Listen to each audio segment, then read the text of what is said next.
If you don't know, credit acceptance agrees to settle. They said take the deal.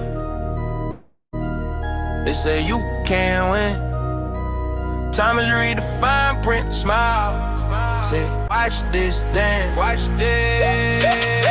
They had that paper, thought the game was over. He pulled receipts out, dropped the photo on the table. Every call, you're rocking with the best. Judge looking sideways, bank looking unstable. They tried pressure, he chose pressure back. He did the homework, they just ran the same track. In that cold lobby, you could feel it turn when they whispered in the corner. You could smell that burn. Thomas beat the bank, that's fact, not fiction. Had them circle back for quiet submission. Except we settle when the truth got loud. Now the online guru gotta show it now. Praise a new culture empire, say it from the soul. Supreme elite team, turning pressure into gold. Thomas beat the bank, that's frame, that's proof. Put respect on the name when you speak that truth. You're rocking with the Just best. accept your fate. He built the case up, brick by brick, no haste. Zoom screen froze when the lawyer saw the file. Emails on display, all that just in case style. He ain't flex on, just to calm, alright. When they slid papers, he said numbers not right. Walked out lighter, they walked out tight. Whole play flip in a Tuesday live. Thomas beat the bank, that's fact, not fiction. Had him circle back for quiet submission. You're rocking with the best. Got loud, now the online ghouls gotta show wins now. Raise the new culture empire, say it from the soul. Supreme elite team, turning pressure into gold. Thomas beat the bank, that's frame, that's proof. Put respect on the name when you speak that truth. Yeah, it's all Got my teacher teaching.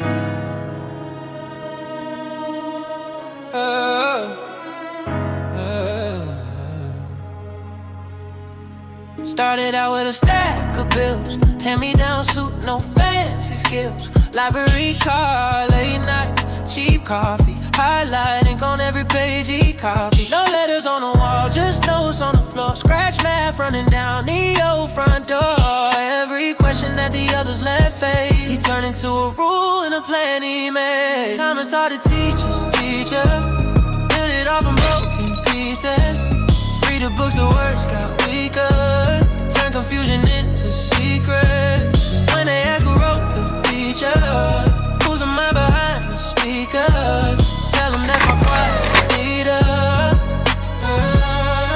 Thomas started teaching. Yeah. He could turn a red line black in a week. Balance out the numbers while he barely speaks. Spreadsheets open like a map of his mind. Sees a hidden pattern where the rest go blind. Court dates circled in a second-hand phone. Drafts every filing like it's carved in stone. Plain white paper, but the case shines through. Judge starts seeing what he already knew. Thomas started teaching. You're rocking with the best. Read the codes, the words got clearer. Found the cracks and closed the leaks in every form, each line, each feature. He's a quiet, heavy thinker. Tell him that's my steady leader. Thomas taught the teacher's teacher. No cat, no gun, no gun, no gun. Just a small hometown, but he wrote every page he earned. Self-taught, self-made, self-drive. That fire turned out into something higher. We don't just follow, we climb behind him. He draws a map, we rise inside it. Hi, I'm Jim Bullock. Ever wonder why so many pro se litigants lose in court? It's simple, ridiculous, and stupid. They refuse to follow the rules. What did you say?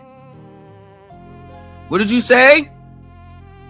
Because pro se litigants, they don't think the rules apply to them. They think that how they see it, and they can just do whatever they want, and the judge's supposed to just agree with them because they're right. What did you say again, sir? To follow the rules. They what? No, they refuse to follow the rules. What? They refuse to follow the rules. What? They refuse to follow the rules. Okay. No judge in this country is going to rule against his colleague and fellow bar member. We can easily and legitimately rule against you because you have failed to follow the rules of court. especially when they're available online for anyone to read and understand. When have you ever not made a payment since July 1st,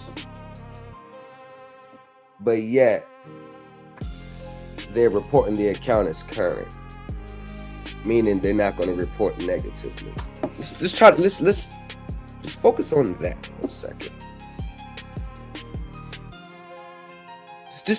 Let's just figure out ways. Let's just figure it out. How is this mathematically? You don't gotta know what's going on. Because even the thing that's so good about using common sense is that you may not know what's going on, but the universe and Father God is going to attract you to the people that actually know instead of the people that's trying to scam you. What I know. The vapor money theory states that any debt based upon a loan of credit rather than legal tender is unenforceable. This was argued in Johnson versus Deutsche Bank. This theory has been consistently rejected by federal courts as frivolous and insufficient to withstand a motion to dismiss. But these are the same things that they will tell you to send to the company. This is why they don't ever want you to go to court with it. They all want to administrative claim your ass to death. This is why they stay away from courts. All the plaintiff's claims are based in whole or in part on this frivolous theory, and they are therefore subject to dismissal. The only dispute he appears to have is that a few paragraphs here, he does not agree with the fact that by virtue of defendant's default and breach, the entire balance of the account is now due, and these statements were attached, that the contract and or monthly statements are written instruments, evidence indebtedness with a specified interest rate, and that he disputes whether or not it's accounted. You're rocking with the best. Gotcha, bitch. Welcome to today's live stream brought to you by the New Culture Empire and the Supreme Elite Team. In this live stream, we uncover the latest development in Thomas' lawsuit against Credit Acceptance Corporation. You're rocking with the best. She rolling the dice, got luck in advance. Smoking that leaf, going global stand. On my wrist like a stage, they can't glance. You look like you wanna let go straight. What's up? I thought so, okay. I'm back in this symphony, stuck on the band. What's up? I thought so, okay. That. Look, y'all. Hold on. Run it up, running it bang. Whipping up heat, got sauce in my hand. She rolling the dice, got luck in advance. Smoking that leaf, going global brand. It's been fresh white tee, chrome on the rim. Big body slide, whole back look slim. Wrist on chill, but the boy too hot. Turn my last sale to a key to the spot. Plug on the phone, said, say let's slide. Came from the back, now we front row live. Couch full of cash, can't sit, can't fold. Used to pray for a play, now it's overload. Run it up, running bang, bang. Whipping up heat, got sauce in my hand. She rolling the dice, got luck in advance. Smoking that leaf, going global. Ooh, ooh, expand, blue, blue, blue, blue, blue. Yeah. We are in the building on this stream because, as you know, You're rocking with the best. all right. So, of course, that you know that I reached a settlement agreement with CAC, Credit Acceptance Corporation, and the settlement agreement was signed today. Supreme Elite Team, I showed y'all little snippets of it because this is a confidential settlement and I am not allowed to speak on the terms of the settlement. I'm not allowed to speak on the terms of the settlement. The emails I posted, you can catch the picture. You can get the picture from there. Just know that with my claims asserted, the lawsuit filed, we have reached an agreement on those. Credit Acceptance admits no wrongdoing and continues to deny any and all claims. This settlement was for the sole purpose of not spending lengthy time and expenses in a lengthy, complex litigation. So, through a agreement between me and credit acceptance, we decided that the best way to resolve these issues was outside of the courtroom, and they that was beneficial for them and it's beneficial for me. All of my concerns related to the contract were addressed, and I have no more issue now. Everything's good. Everything is good. Everything is good. Trolls.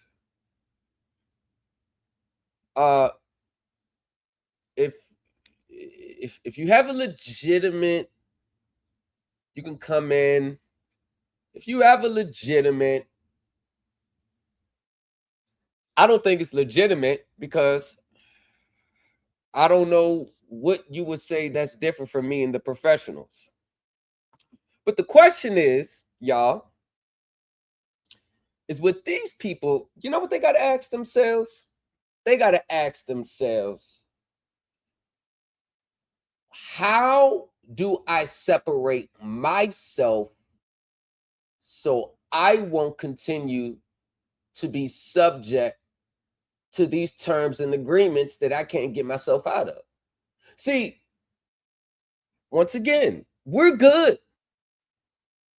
Obviously, I really don't have to teach. Obviously, because I'm going to be good regardless. I'm going to continue to practice what I preach, and I'm going to be a living example of, yes, the system does work. The court system is very good. And it goes back to the old times and all the professionals and all the people who know how the system goes, is the winners or losers. It all depends on what you know and who you know. I mean, let's ask yourself, y'all. If they have enough time to troll, I actually don't mind because it's the engagement. So if they type in the chat, control as long as if they're saying things that are untrue, unfounded, if they're saying things that can hurt the channel, then y'all know what to do. But no matter why you're here, you're here. It's going to be hard for see, this channel is not like any other channels in the sectors where people are just going to agree with the host just because they like him or they follow him. The people that are in my group that continue to rock with me, they've actually seen everything for black and white. So even if I remove myself from the situation, they're not going to agree with me just because I'm saying it. They've already confirmed it. His partner already got his case settled with Citibank today. Shout out to the one and his partner for getting that case settled with Citibank, all based on what goes down in the Supreme Elite Team Group. Called me earlier. They called me earlier today. I said, oh, snap. Congratulations. All based on what I teach in my group. So you can, I mean, y'all, let's understand one thing about these spaces and these people. Y'all, we got to understand one thing. A lot of these people, y'all, this is what y'all got to understand. A lot of these people, shout out to Derek, Tahir in the building. Welcome, Derek. Welcome, Tahir. What up? What's up, y'all? So, yeah. So, what we need people to understand is, it's like they want to be down. Think about it, y'all. They've been on this Facebook group, this misinformation out there, y'all. That information out there, y'all. That information out there. They don't know where to turn. Everybody's the same. Oh, But in reality, y'all, they really want to be down. They like Brandy. I want to be down. They want to be down, but it's too much pride and ego for them to humble themselves so they can really be down, y'all. So let's just, it's kind of like you got to handle them like with a bubble wrap them. They don't know any better, because if they knew better, they do better.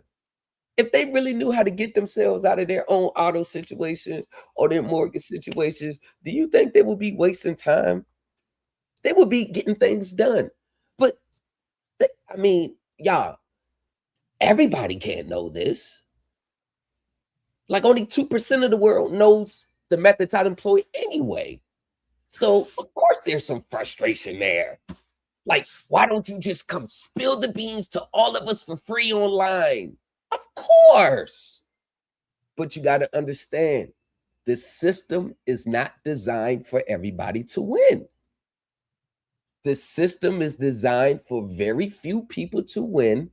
Pro se litigants are at the end of the totem pole in many court cases.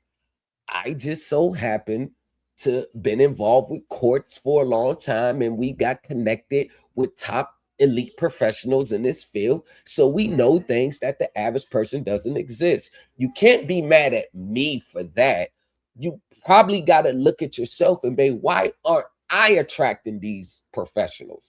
Why don't I have the mental patience? Why don't I have to take the time, blood, sweat, and tears to really understand? What's wrong with me? You don't got to ask what's wrong with the New Culture Empire. You got to ask what's wrong with you, because what I know, you can know if you apply yourself. Now, we are going to address tax issues next. I'm going to address that issue. Actually, we're going to do one thing first. We was going to do that. I will put that I'll move that to the side. I had a video for y'all, but that's going to be in the next segment. But before that, Ty here, Darren, what is going on? Oh, hold on. Darren, Ty here, I got a question for y'all. Yo. With regards to the taxes and the tax returns for this, securitized transactions, did I not hold a open class making clarifications and clarifying things? Did I not have an open class?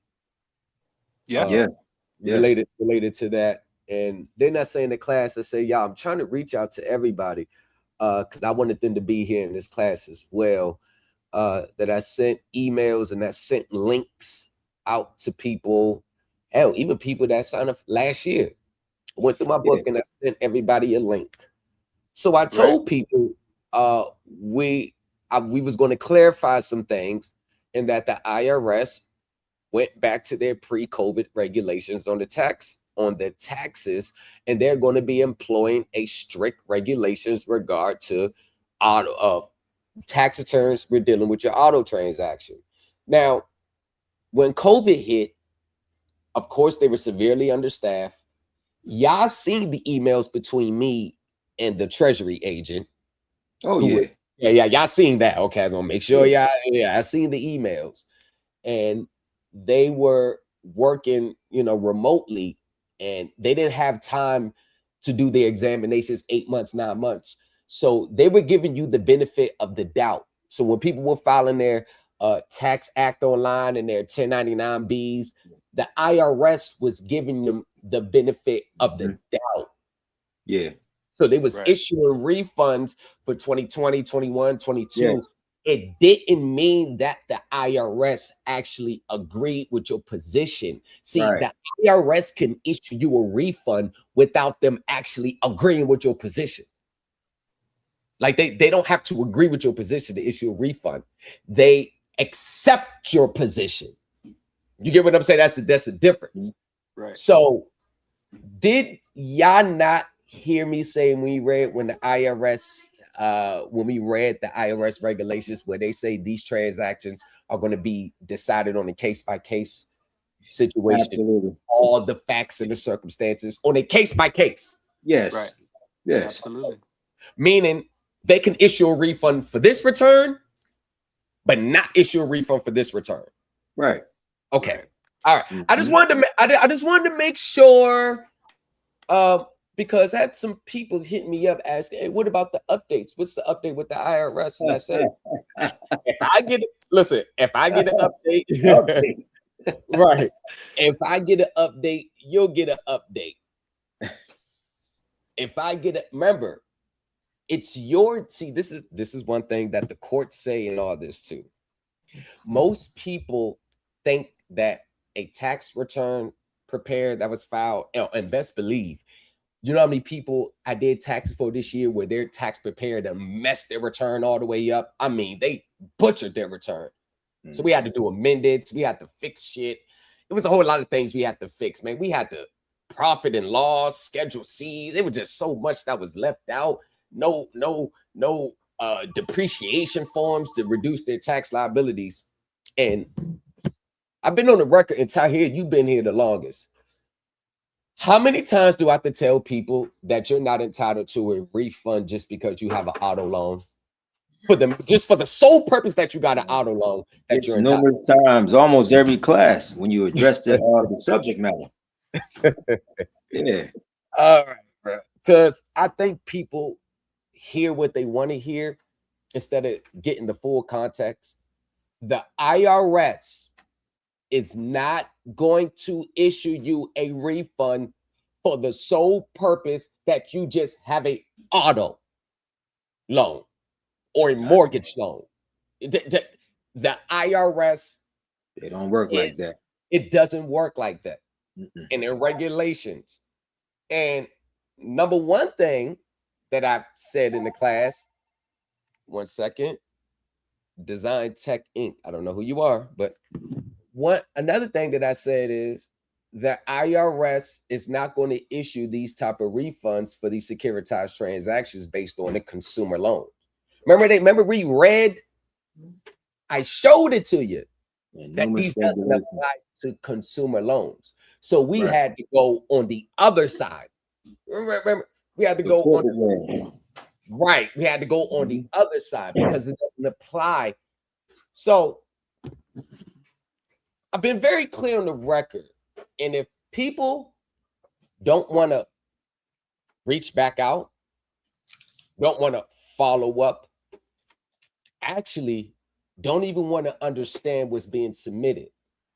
When you look for documents with no understanding, you find yourself still in a position where you're always going to be relying on someone else to hold your hand, walk you through, but then you have someone to blame when you don't get what you want. Now, y'all been around me long enough. With all due respect for the people out there, do you think I give two rats asses about you blaming me for something not working? Like, I mean, maybe most people think that if I say something about them, most people won't go to them. See, the difference between me, I know, we get it. I know it's a ploy. We know, See, the problem with that is I don't have clients from online. I have clients in real life, like real life. Right. I got two clients that's in my neighborhood, live 2 doors down. Have a client that's next door, my neighbor. You get what I'm saying? Like they know your worth, right? They know your worth and the research that you put in.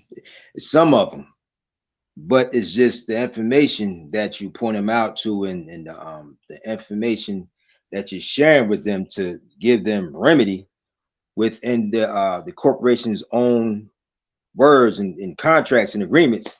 There's the way out. The way in is the way out, and you're pointing that out to them. Yes, there's definitely a way out, but I believe that most people expect, because I had someone reach out to me about their taxes, and I said I was finished with them, and I said, listen here, I'm done with your tax return, but you don't have a legitimate claim for a refund. As best I can do for you is you're not going to get a refund, but you're not going to owe any taxes. And reality is that may be the answer to a lot of these securitized, that because the IRS has broad powers. These these filings under these IRS rules are under the IRS rules. Y'all have seen it in class. We went over it, meaning they have the broad power, right? And I pointed this out to my group first. I said, listen, y'all, hey, change of plans. The IRS had went back to pre-COVID regulation enforcement. What worked in 2021, 2022 may not work in 2025. It's not going to work in 2026. So we have to go through the other door because the IRS, they have the powers through the chief counsel to implement a new regulation, to relax a regulation, and all it takes is a memo, an email. Darren, just like the one you sent me last night. Right. Remember that? Okay, that's how the IRS rules change. Just like that, a memo. Memo. That's how it changes. It's no act of Congress changing the laws. Right. That's how it changes. So with the IRS having the broad powers to either grant a refund or not grant a refund, that's in their sole discretion. It's in their regulations. Actually, it's under subchapter F, procedure administration. So when I throw the information out there to tell people that, my question is to y'all is, why don't they go yell at the IRS and tell them that's not fair? Why don't they go tell them? Fair. I'm saying, why don't they tell the IRS that's not fair? Well, you know, I think and I want to comment on this because I think it's like an overall theme of just this week of everything that's been going on, and even with your win, it all comes down to having patience, and it comes down to being able to understand what you're actually trying to do, because even whether it's the court process, the IRS, there's a procedure for a reason. There's manuals, there's memos. I mean, there's so many things that you have to go through just to, let's just say, step one. So if you have been doing your taxes a certain way for, like, let's just say 10 years, and you have 5 people around you that have been doing it the same way, why all of a sudden when April comes around, you're expecting a payout? Like, it doesn't make sense at all. And I try to warn people. I say, listen, I can't make up a refund for you. I can't make up $1 million check for you. I can't make that up. Taxes, a tax refund is going to come down to one question, 2 questions, and 2 questions only. Did you overpay in taxes? Number 1.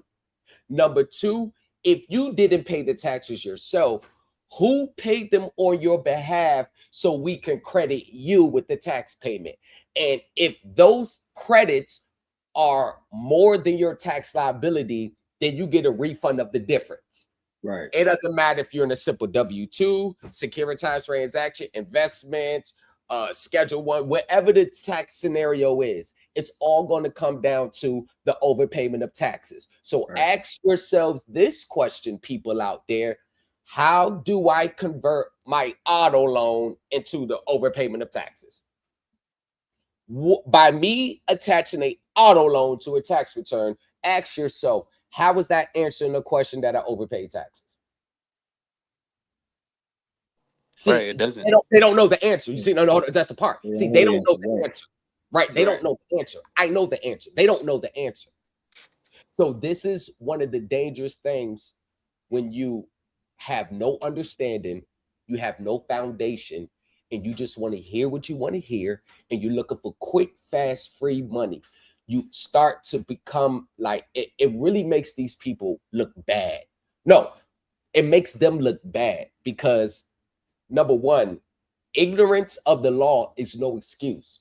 You're responsible for what you hear.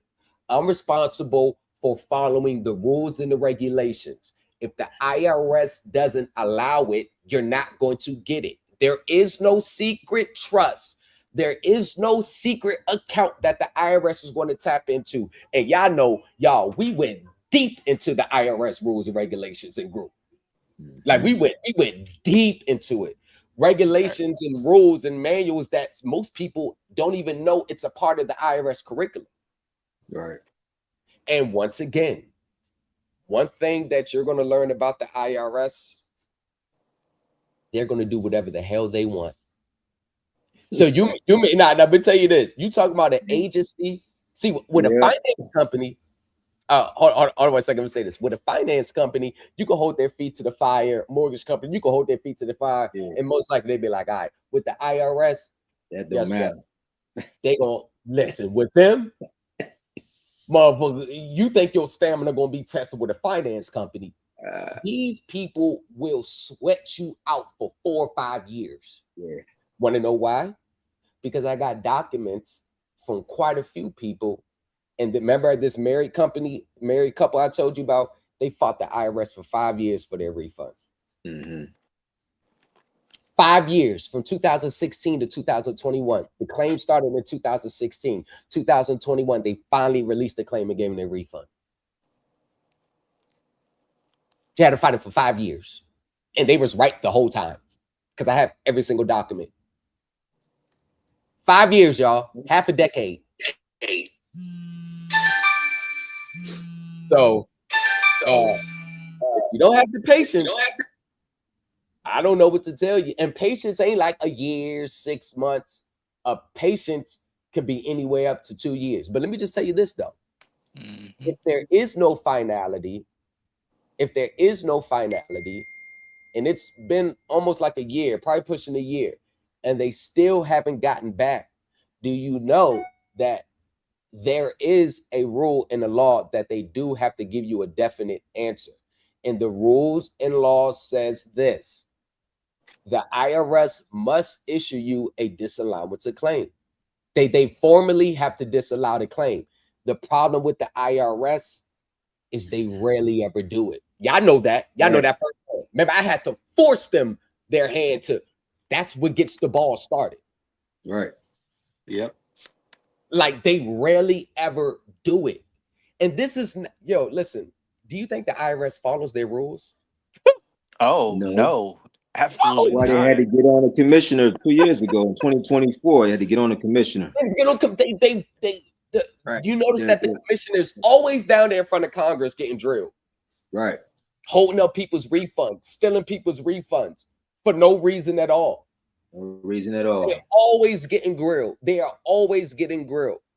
Not issuing notice of deficiencies, doing assessments while you got a FOIA request in, still issuing assessments while you got an amended return in. Everything's supposed to be stopped. And then you're supposed to get a notice of deficiency on your amended return. Do you think that, because that's what legally gets the ball tolling when them issuing a disallowance of claim? Prime example, perfect scenario. So let's say we file a tax return for auto transaction. And let's say a year goes by. Within 6 months of the claim, they're supposed to issue a notice of deficiency. But if they don't issue a not notice of deficiency, a disallowance of claim. But if they don't issue a disallowance of claim, internally, they can still say this matter is under review. And they can continue to get a 120-day extension. Right. And it's internally. They don't even have to let you know. The supervisor just signs off on it. So they can 120-day, 45-day, 45-day, 120-day, 120-day, 180-day, 180-day. Then it guys to go up to the supervisor for finality. That's how it goes. I definitely know. Right. You come on, bro. You know. So until they actually issue a disallowance of claim, it's only thing that we can request is the refund or a disallowance of claim. Once they disallow the claim, then you can appeal it. And then from there, once they issue a disallowance of claim and you appeal, they got 2 years to render a decision. But within that 2 years, you got 2 years to file a suit in the tax court. So when you submit your notice of appeal, you got your disallowance of claim. When they send the letter and you appeal that, you got 2 years to bring a suit in tax court for your refund. During that 2 years, they can reverse their decision and issue the refund, or you can take them to court. If you want to know how it really goes, you want to update, there go your goddamn update. You really want to update how it goes, that's how it really goes. Now, do you have the stamina to keep pushing? You want your update? 9 times out of 10, most people won't. There go your update. Straight from the rules and regulations. So if those people out there who they seem to never show up when I drop the links, hey y'all, I sent the links out in September. Like, yo, everybody meet with me. Let me give y'all an update. They seem to just forget and go about their lives. But then as soon as they see a video of a success, hey, any update with the IRS? Well, the question is, do you have any business dealings with me? Because if you don't, why the hell would you care? I mean, these are the same people that still thinks that paying on their contract and honoring the contract is that's the right thing to do. I said, you know what? I used to think like that too, until I understood how the system worked. What contract are you talking about? What contract are you honoring? You don't even know what contract you honoring. Which one is it? Barbecue or mildew? You gonna continue to give away free money?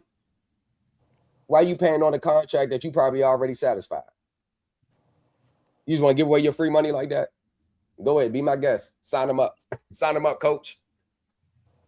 But so that's what that, you know, I just wanted to address shit. Video output.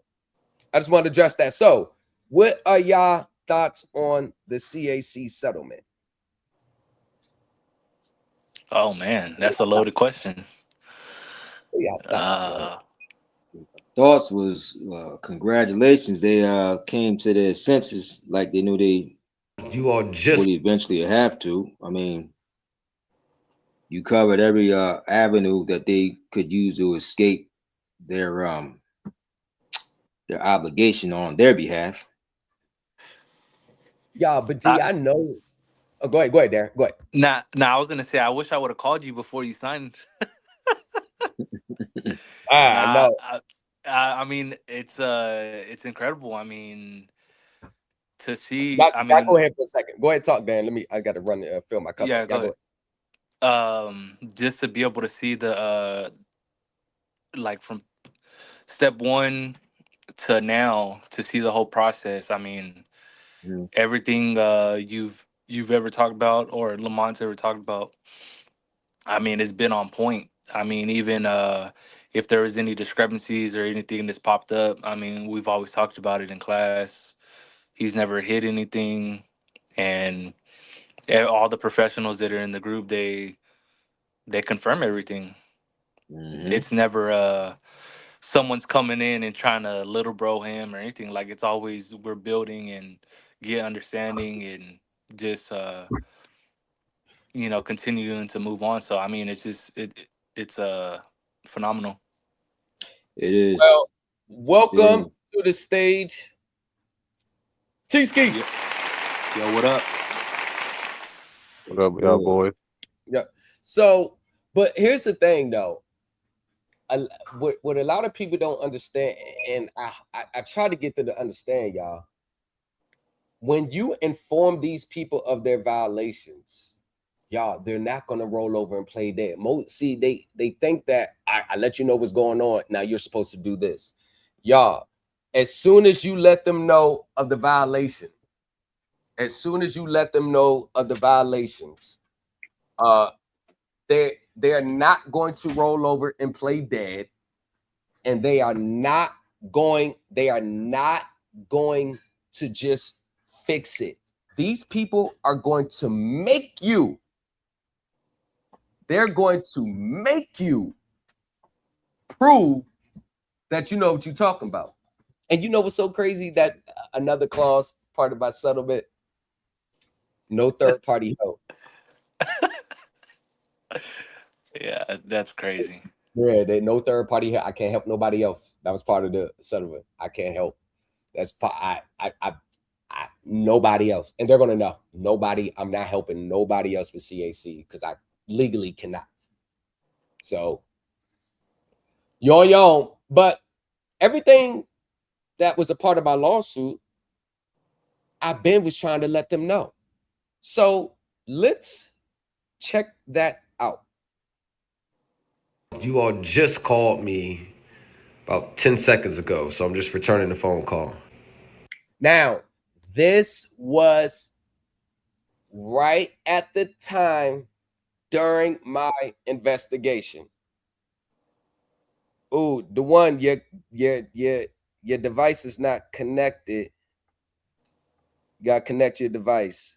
You need to connect your camera mic before I can add them. So you can just turn it on. Then when you come on stage, you can be cam down. So this is during my investigation. This is all this took place before the lawsuit was filed.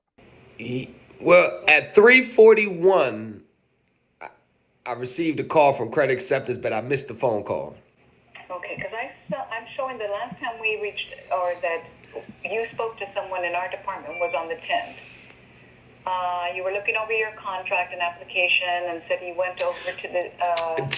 That's probably what the call, yeah, that's probably what the call was, that just whoever just called me from Credit Acceptance, it's regarding that for the simple information, simple for that reason right there. And this, I believe I've been very trying to work with Credit Acceptance, and Credit Acceptance just doesn't want to show don't want to work with me. And the issues that I have, if I was to, take other actions, I know I would prevail because are my main source of my. Yeah, so a lot of these things based on the settlement agreement, I had to block some things out, part of the settlement agreement. Yeah. So this is at the stage where I'm like, y'all, they was bucking. They was bucking. They was, right. Y'all, they was bucking. They like, we don't care. You know how many times I got that on the phone? And I would let y'all know, like, yo, they bucking. They are bucking. Right. And it's at this stage, it's like, okay, what you gonna do now? See, most people will continue to try to send them administrative documents. And then when that didn't work, they'll try to move to a negotiable instrument. Then that didn't work. Then they'll send to an affidavit, or since they didn't accept the negotiable instrument, they'll tell themselves that the debt is discharged now. So then they stop paying, and then they get sued, and then they get their stuff taken. You get what I'm saying? It's just a snowball effect. So with me, I'm like, y'all, do y'all not? Okay. Even in the face of, yo, I got y'all. Here, look. They're still going to be like, so what? Want to know why? Because unless you can prove it in court, they don't care. You can have all the evidence against them in the world. They're not going to crumble unless you could prove you can win in court. If you don't have court repertoire to your whole situation, even with the IRS, you don't know how to take them to court. You're always going to be subject to their mercy administratively. Complaint. And all I said was, I just said, you know what? I'm going to ignore, even though I'm going to ignore that there was never any title from the dealership to Credit Acceptance who has the loan right now. And then I'm going to ignore the mere fact that the Credit Acceptance has with the dealership, and my retail installment contract is being used to. And all I said was, knock the principal balance down to 10 grand, and I will still pay for the truck, because we know that Credit Acceptance, like this is stuff I can prove all this. Credit Acceptance knows where I come from, and they just say, well, whatever. Huh?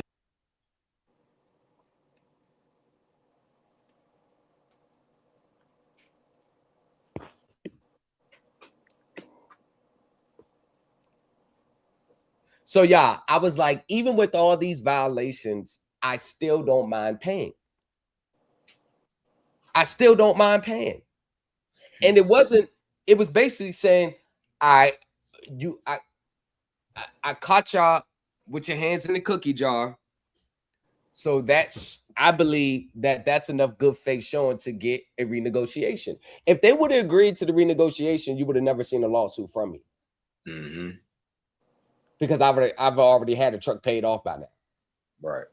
So it's like, damn, y'all really don't care. Y'all reputation is really, we don't give a damn. We're gonna come to court and we're gonna defend. I'm gonna tell you this. You bring a lawsuit to anybody out there that's listening, you bring a lawsuit against credit acceptors, you better be prepared to fight tooth and nail. They not stopping. They're gonna keep coming. And they're gonna repossess that vehicle too. If you're not paying during your little disputes. Actually, they're gonna take it fast. I see him on TikTok crying. You signed it, granted, but I wasn't expected to pay to you all. I was expected to pay and credit acceptance in there says that the loan is not. This is on their. They don't even have me down. And so it's like I'm just providing the money. Okay. Per settlement agreement, I can't play the whole thing. Now it's per the settlement agreement. Damn, Nah, I got you, but I think when you say these things, right, it's coming out easy, right? Because you have understanding, you did it. It's like the back of your hand, right? But I think a lot of the frustration that people go through is it because you say the things the way that you say them, and you don't make it easy for them. They get frustrated and they lash out. You know what I mean? And with the redacting and saying it and then leave it. Because here's right. the thing. But here's the thing, though. What is anything about this system easy? No, it's not No, easy. I get your point. Yeah. I get your point. But I'm speaking like on terms of them. Even Right. if I wrote it down to like a 4-year-old can understand, it wouldn't mean anything to that person unless they know it for them. Right. I mean, putting something on paper is one thing, but being able to argue its substance in court, that's a totally different thing. Right.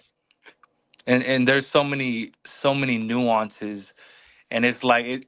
And the reason I smile and I laugh when we go through these things is because they think it's just step 1, step 2, step 3, but it's the in between stuff that they don't know about, that you had to go through, that we saw in the group that they don't know about. And it's Yeah. that It's is what and some of the stuff there you can't even prepare for. You just got to meet it when it comes. It adjusts on the fly. Like right.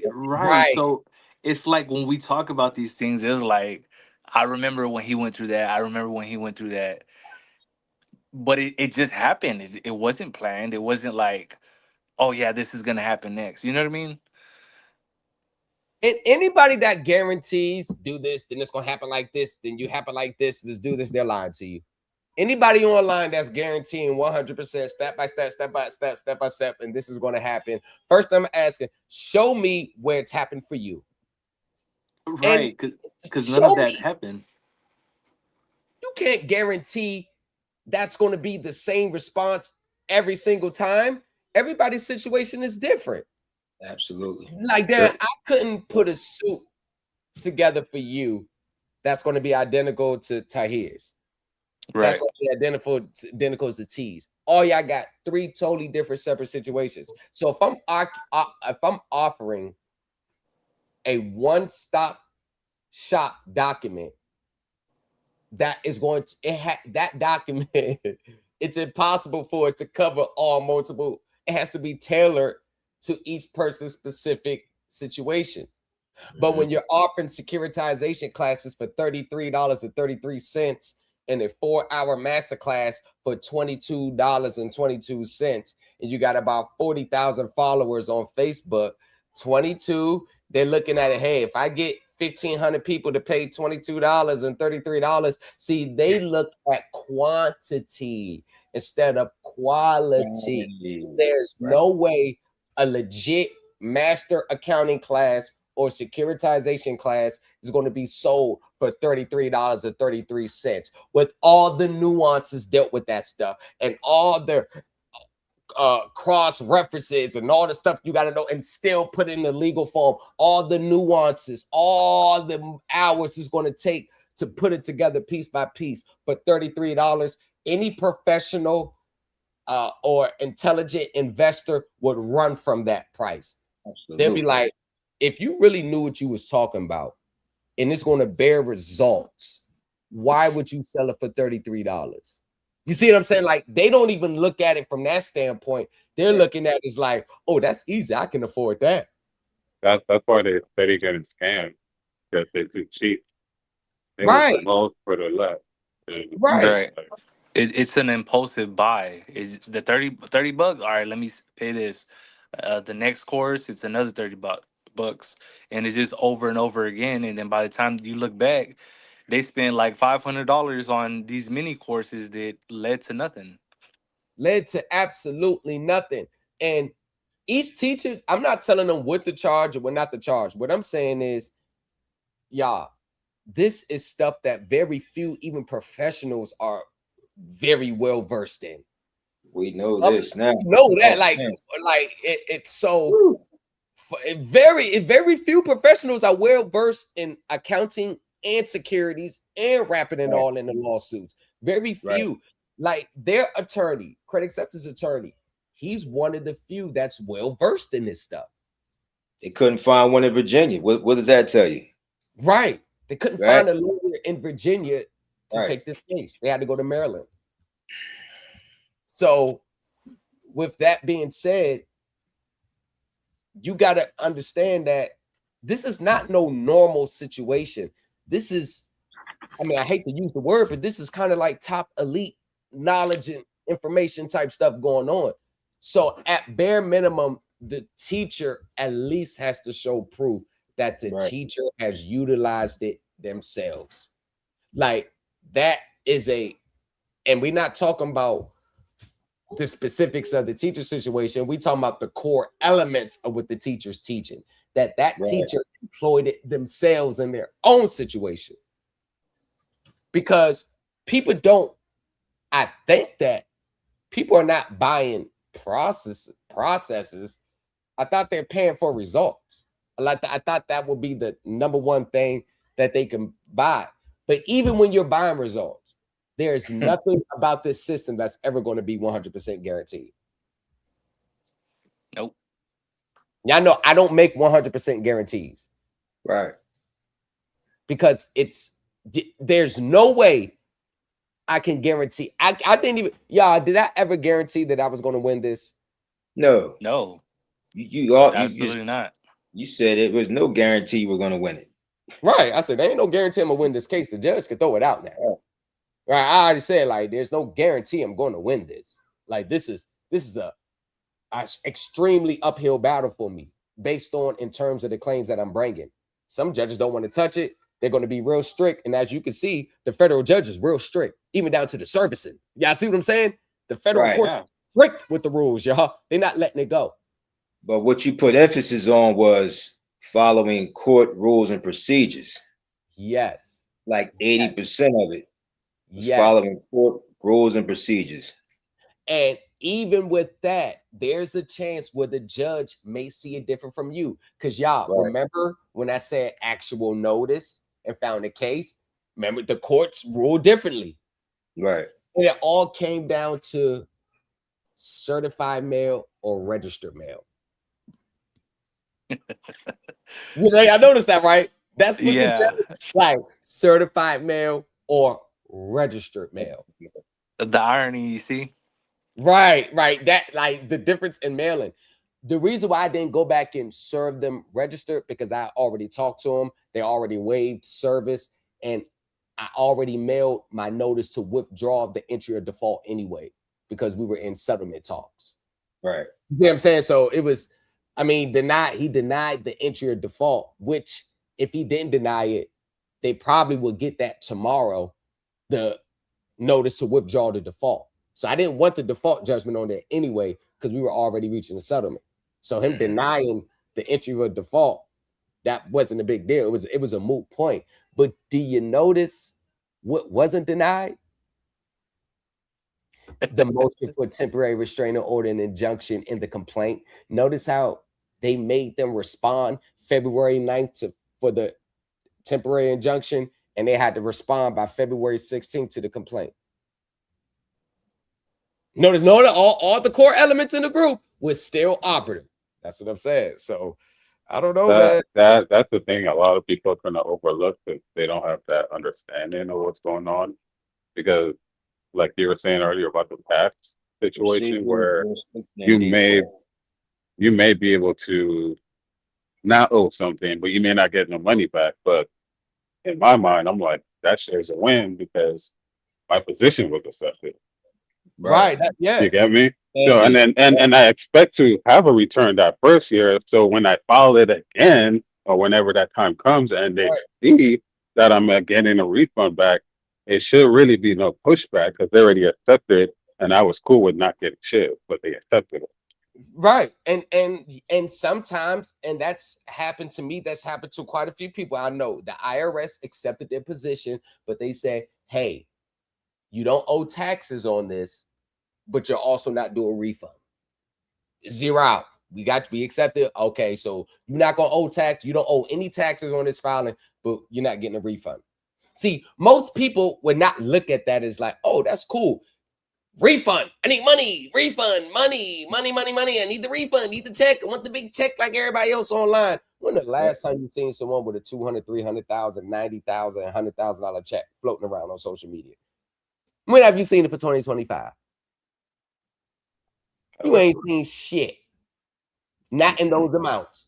Based on what they was filing in 2021 and 2022. It was quiet in 2025. And guess what? It's going to be quiet in 2026. Sure is.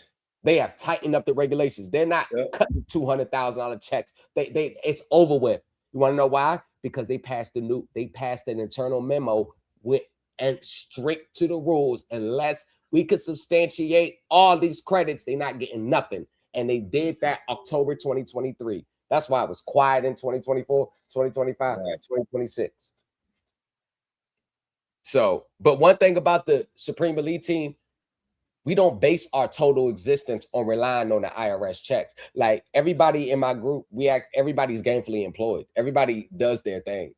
Like I don't sense no desperation out of anyone in the group. But when you're one of those desperate people out there and you're looking for a refund check that normally you got 12 months in a year and you can't accumulate that in 12 months in a year, you can't use your brain to accumulate at least 70,000 on the back end. Most people, they rely on these six-figure checks because they know and they have lack of belief in themselves that they can generate it in their normal everyday lives. This is why I'm not desperate for an IRS check. I'm not desperate because one thing about me in my everyday life, I'm going to do something productive so I could touch a couple dollars. Multiple streams of income. 2 investment properties. Y'all seen it? Yeah. Like that ain't, but that's the problem when you close your remedies off to one thing: IRS check, IRS check, IRS check. You don't know nothing else. You're still going to be a slave to the IRS. You're going to be at that will. You're going to be at their will. I say, you know what? Right. Instead of just the IRS, y'all, let's open our horizons. There, you with the credit stuff. That's an avenue. Tony, what you doing? That's an avenue. It's a lot of, and it springs from understanding the broad system that you could put your own remedy together. I'm all about people being in control of their own domains. I always say that. You think I want to be, y'all be relying on me or anyone over the next 5 years? No. Within that time, y'all should be spanking this shit for your own families or even your own groups. That's why I'm appreciative because I understand the whole leverage thing to like a different aspect now because now I look at like, okay, if I can prove bare minimum, because like, for example, I was talking to one of my mentors, and I was like, yo, I want to do this. I want to buy this property. I want to buy a real estate portfolio. He's like, most people, they're not going to just sell you their portfolio just off the rip. You're going to need to buy one property and they're going to see how that goes. And then they still may not let you buy a full, but they're going to work with you because then they'll be like, hey, I ain't going to sell none of these to no one but you, right? Yeah. And it, you know, like, but it's like that leverage got me to be and have a conversation to open that door with my mentor. Mm-hmm. You Leverage, get y'all. me, right? And he's like, "Yo, we been talking," but it's a different type of conversation now I can have with him because you Right, know, right. and And it's beautiful, man. that's what's the thing about this call. I wasn't the last thing I ever wanted to do was go to court. I kept calling them, sitting there. I said, listen, y'all, Did that from the beginning too. I was like, y'all, I don't want to take y'all to court. I don't want this playing out in public. It's too many people out there, too many eyes on it. Come on, y'all. And sometimes you gotta force the issue. But when they came back to the drawing board, like, all right, let's talk, how would settlement look out? Cool, we can settle. I don't even want to. As I told her, I don't even want to go to court anyway. Hell, you speaking my language, settlement, yeah, because I don't want to go to court anyway. Because it's never like it goes back to what Tony just says, leverage, y'all. Yeah, I filed this lawsuit to put myself in a position to have leverage to get them to even agree to a settlement. It wasn't because I wanted to go expose them and expose the finance system. No, you want to expose the finance system? Y'all expose it on your own time. It's not my job to expose the finance system for people. It's not my job. It's not my job. I'm not the Messiah. I'm not Jesus. man, it's just too big to even try to bring that down by You'll yourself. never do it. That will never even happen. It's People never gotta happened. understand that. To do that, you need leverage for one. Motherfuckers can't even understand that. You need more than that. It's just people don't No, understand. facts. They need more, but just on bare minimum. If you can't, you get me, and that's what that could be. That can make it a little more easier. It's still gonna be hard as fuck, but if you can't understand that, like, come on. Yeah, it's a $19 trillion a day industry on the secondary market. What do you actually think you're exposing and shutting down? Nothing. Nothing. You're not stopping nothing. You're not the whole world operates like this. What makes you think you're gonna be the one to expose them? You'll never expose them. You will get railroaded before they let that happen. Right. But that's what these people think. We can expose them and tear it all down. Oh, just for you to tear everything down just for you. Everybody got to suffer. They're not dealing with reality. Right. Everybody don't think like this. Everybody don't care about the sovereigns. Everybody want to pay their bills, do their regular life. Why you want to mess it up for them? Believe it or not, more people have no problem paying their bills than those who don't. Right. Like I had no problem paying my contract. I was proving a point. And if y'all remember from the beginning, what did I say? I said, y'all, I'm about to get a new vehicle. And then y'all know what happened. This was all using me as an example. Right. This whole thing from the beginning. And that's how you taught the classes too. Yep. I'm going to use me as an example, y'all. We'll see how it goes. That's exactly what I said. We'll see how it goes. That shit's literally real time. It is real time. Real time. You can't get no more real time than that. Everything from the top to the end. Real time. Can't get any more real time than that. Y'all saw it from the top to the beginning to the end. It was real time. And guess what? Even if I would have lost, I still would. Y'all know me. Y'all, this is why I lost. Let's talk about it. Let's explain it. I mean, that's just me. Because even I've noticed that even losses is a teaching lesson for everybody else. Y'all know that I haven't won every single 100% of my claims. Y'all know that. Some things I'm still fighting. I haven't won 100%, but it's still a good teaching lesson. Like y'all can learn, okay, this way he messed up at, so we not. You get what I'm saying? It can all be turned into a positive depending on your mindset. So let's get back to this call. So if that's the case, then I say, you know what? Instead of me paying $1,000 for this truck, how about we knock it down to about 12,500 or 10 grand? Let's recap it off. Because at the end of the day, credit acceptance, my loan. If I was to go to court and say, hey, they're not, which is, if I was to go to court and say, hey, that's exactly what I did. I went to court and said, hey, Your Honor, this is the issue. This is going on. They ain't want to work with me. So I'm bringing it to y'all attention, and I guess we're here. And all throughout my complaint, I reiterated to the court that I attempted to settle this outside of court because I didn't want this in court. All throughout my complaint, I kept saying, hey, I tried to settle. I tried to inform them. However, they refused to, and I was still making my payments on time. However, so, hey, we're here now. Required in the state of Virginia to be a lien holder. And then you're not even Virginia to issue these type of loans. You're doing consumer lending. Mute your mic, Tahir. Tahir, no matter. Mute your mic real quick. You good. I mean, it's just a plethora. And all I said was, hey, give me some grace. And let's restructure this. And I give you 10 grand for the vehicle. Right there. It's I'm at to mute the mic until you talk out here. So when I brought it to the group, remember I told y'all, I said, yo, I want to pay 10 grand. And it's kickback. Hey, you got hold on, let me edit your mic. Let me take that off. How about now? Damn, it's still on top here. I can. I can mute it. All right. Whenever you want to talk,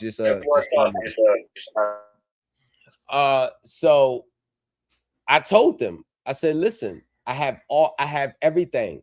Y'all, I sent this to them. So when I found my lawsuit, there was no surprise how it was coming. They knew how it was coming for a year. So think about it. From a year when I first sent them my evidence to the time I filed the lawsuit, I still gave them a year. Like I gave them a year, like, y'all, come on now. Like, do we really want this in court in the public so everyone can see? Do we really want this? I don't. Do you? And they were banking on that I didn't know how to translate this in court. Most people still believe that court is about just telling the judge how they did you so wrong and you're supposed to get the win. And I tell you, courts do not operate like that. Strictly rules and procedure first. Y'all seen in the order that just came down? Y'all seen it? Strict rules and procedure. Although, I mean, I could have corrected that, but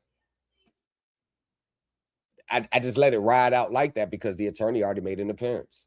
We already said him, so there's no point in me. It was no point. This matter is about to resolve anyway. And this matter is officially resolved. 5 grand. You didn't put up 20 grand for that truck. You did. You went through the down payment, which they told me you all received it. But ma'am, this is damn. So you all know the y'all. I mean, I'm sorry it's redacted for the public, but y'all Supreme Elite Team Group, I'm going to drop this unredacted version into the group. It ain't nothing. Y'all ain't going to hear nothing that we ain't already talked about before. But there you go right there, y'all. There is, well, let me see if y'all could, I don't know why it does that, but y'all can see that's the agreement that we signed today. Our settlement agreement. The case is dismissed. The case is over.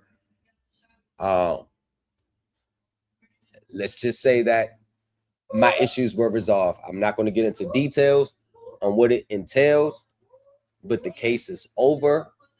The matter is resolved, and I have no more dealings, no more obligation. Everything's taken. My issues have been resolved. My claims have been adequately addressed. I'll just say that. My claims are adequately addressed. Just know that that's my truck outright. Owned and outright. I paid it off.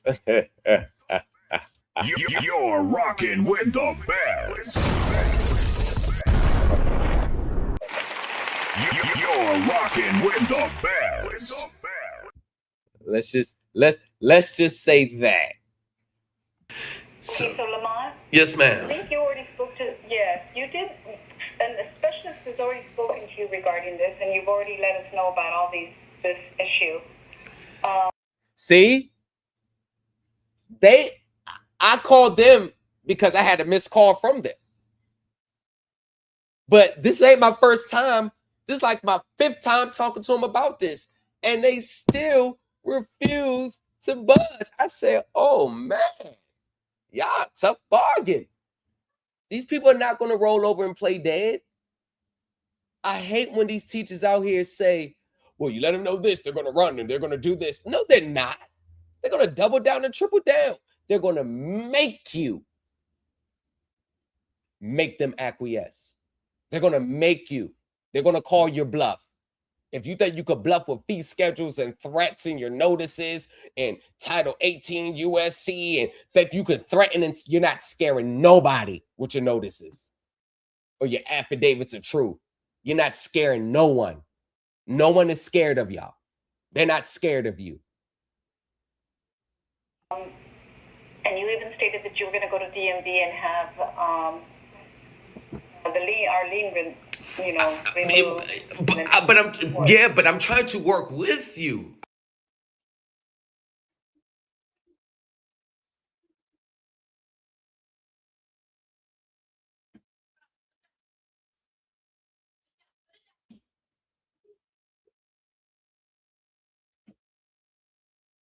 There you go. I own that truck outright now. Oh shit.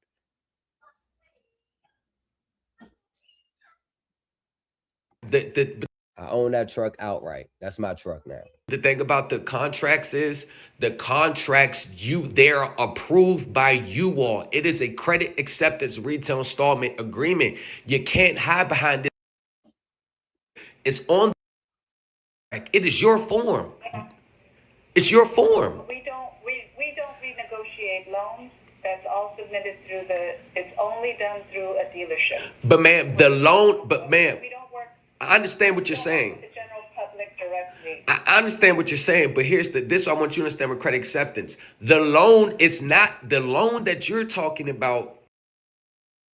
Oh man. I wish I could have played the unredacted version. I wish I could have. Mm-hmm. So you're talking about a loan, the deal.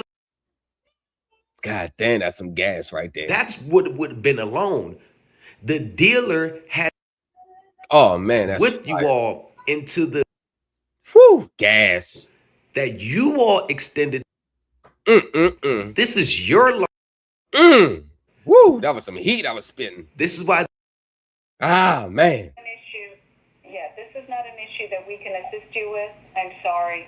I believe this has already been discussed with you back on the 10th. Told you, they're not gonna budge. Y'all thinking they're gonna just roll over and play dead? You better have legal stamina. You better have more than one slug in the chain. I'm telling you, you think after your first little scare letter, they're gonna roll over and play dead. You have lost your mind. And I don't care if it's credit acceptance, any finance company, they're gonna lure you up and they're gonna make you. They're gonna lure you up and say, come on, bring it. I dare you. And you better be 100%. I'm telling you, these people they're not scared. I don't know why they keep thinking these little fee schedules, these little letters, you violated my constitutional rights. They're not scared of you. They're not going nowhere, and they're not going to stop. Unless you are the Supreme Elite Team, which is more reason. Don't miss out on this opportunity to litigate like a seasoned professional. Join the Supreme Elite Team University. Thomas in the lobby, folded thicker than a skyline. Credit acceptance on a resume with stories in the fine lines. Yeah. So, hey y'all, remember class 4 of the real master netting class, the accounting class? Did I or did I not show you exactly from multiple court cases where everything I teach in the group, the judges were saying? Oh You can yeah, you understand show numerous Hmm. court cases. where We had how facets a few times going over them cases, but separate parts. but yeah, I try to tell y'all that there's only one way to fight this. Not y'all. I try to tell people out there 99% of everybody's method of fighting a mortgage is wrong online. Wrong. They're going to go securitization, chain of title, and they're going to get dismissed. They're going to lead with that. It's going to be dismissed. Every guru online is leading with securitization and chain of title. That's all they're doing because they don't know any better. But, well, here's the thing. I'm calling the number back that just called me. I know. And I don't know why, but I don't show that we reached out to you. Yeah, you just called me. The phone rung 4 times. I couldn't get to it. That's why I'm calling this number back. Okay. Well, and I'm sorry that I don't show that that our department reached out to you. All right. Well, I don't know if this is your department, but all I'm going to just say this. All it says is credit acceptance 800-780-7022, and the call was placed at 3:41 p.m. Okay. Well, I am sorry. There is no one from this department that reached out to you. I'm not showing any notes other than the ones that were noted on the 10th. Well, I'm not saying this department reached out for me. I'm just saying this is the number that showed up on my caller ID 5 minutes ago. Right. Okay. So I don't know who called, and maybe it wasn't a ghost. Somebody from credit acceptance just tried to call me. Maybe it's the legal department that tried to call me, man. You make way for it. Could have been that instead of you all. Nope. I don't show that there's anything illegal here. Ma'am, we're talking about a missed call. We're not talking about a completed phone call. We're talking about a missed call. Right, I understand. It could have been just our automated dialer. Oh yeah, y'all can. As long as all these violations that I have against you all, you actually think that I'm about to just throw my money away to you all? No, absolutely not. You're in violation all over the board, man. I can't in good faith. I can't in good faith because y'all not operating in good faith with me. This is why you're being sued by the Consumer Financial Protection Bureau in the Supreme Court right now. This is why your deceptive practices. You are stealing money day by day. Woo-wee. Are convicting you. You can't even get a. They're the ones that are telling on your whole company. Your own are pretty much spilling the bean how you really operate. And then when I speak to the customer service agent, y'all have no clue what I'm talking about. Y'all have no idea what's going on. All you're there to do is to collect. Oh yeah, while we're on the phone, ma'am, I would like to withdraw my consent to any electronic signatures, any electronic conveyance. Notice how I said electronic signatures versus the wet ink signature? Whatever's on that credit applications, I'm allowed to withdraw my consent. I do not consent from you trying to collect from me. I withdraw all consent. And that's on the credit application. I'm allowed to withdraw my consent. I do not want you collecting any sums of money under me because you're not entitled to the payment. Oh man, y'all. Whoever you tell them to contact me. Whoever that. Oh, gas. Need to contact me directly for payment. I don't want credit acceptance servicing my contract. So we're going to stop that. And yes, I will be having the lien removed. You bring your evidence with your attorneys, I'll bring my evidence, and we'll see who prevails. All right, sir. Thank you. All right. According to your conversation with the attorney, what we go over in group is right in line with the legal standards and the professionalism on how it has to look and what you need to know when you attack these people. The words that he used was, You're going about it standard operating procedures. You're rocking with the best. You're rocking with the best. Yeah. The settlement agreement has been signed today. The matter is resolved. Case is closed. There will be a joint motion filed this week to dismiss my lawsuit by both parties with prejudice, as we have reached an agreement in the matter of Mont Thomas versus Credit Acceptance Corporation. That's one down, plenty more to go.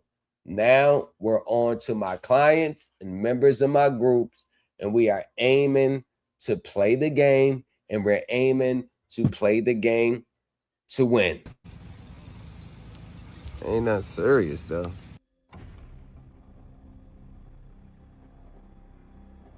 It's hard out here. It gets hard for everyone. And this is not a process where if you don't get $100 million off the government, you're not successful. It was never that. It was all a scam. It was all a fraud. You're never going to get $100 million off the government. That will never happen. Even if your documents are legit, they're not fucking cashing you out $100 million. Regardless of how legitimate you think it is, just look at the reality of it. Why would the government cash you out $100 million? The thing, being modest has gone completely out the window. What do you think is going to happen when the judge sees our documents versus what you see on social media today? Because I'm gonna tell you this, unless any of them can prove that they got professionals that says, yeah, they're correct, I would stay far away from them. Because no matter how you look at it, it's all the variation of the same sovereign citizen. So it doesn't matter how it's titled, it doesn't matter how it's styled, no, it doesn't matter if you reject the title of a sovereign citizen. If you submitted a process or done a process with that intent, you are doing a sovereign citizen process, whether you knew it or not.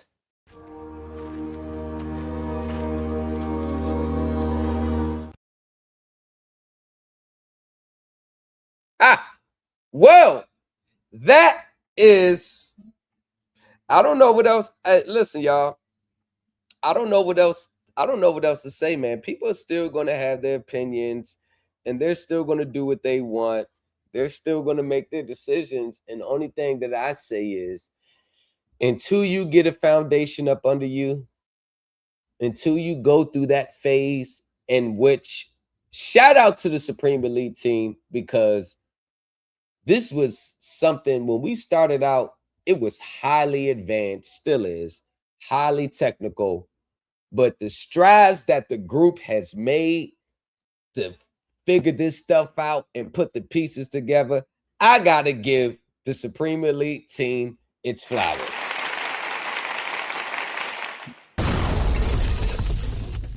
I got to give the Supreme Elite team its flowers. Y'all caught up. Hasn't always been easy. I had to get on y'all. I had to drill it in your heads. I had to employ different tactics, but y'all are 100%. You're rocking with the best. I gotta give it up to y'all. Sovereign citizen free. Yes, sir. Sovereign. See, one thing, when you rock with me, you will be sovereign citizen. Absolutely. Hey, Tahir, they're gonna get hit with that bug. I'm gonna give them the antidote, so that sovereign citizen bug that bites them, they're gonna be cured from it. Absolutely. For sure. 1000%. Hey, okay. So I don't know why the hell this echo. What the heck? I don't know what's going on with it, but I build a mic while we'll build it while you fly. Let's check this out. Welcome to Offices of Legal Encounters. All right, today we're going to be in Judge Holmes' court, where we have two self-represented individuals who just can't seem to get along, and one of them doesn't like how the case is going. So let's go in and check it. Hey, y'all, I told her they can hit the link on the 1 hour mark. Obviously, they're not gonna show up. You know, they don't have no real disputes. They're just disgruntled. Everybody wants their turn at the same time. My bad, it doesn't happen like that. And sometimes you just gotta everything happens when it happens, y'all.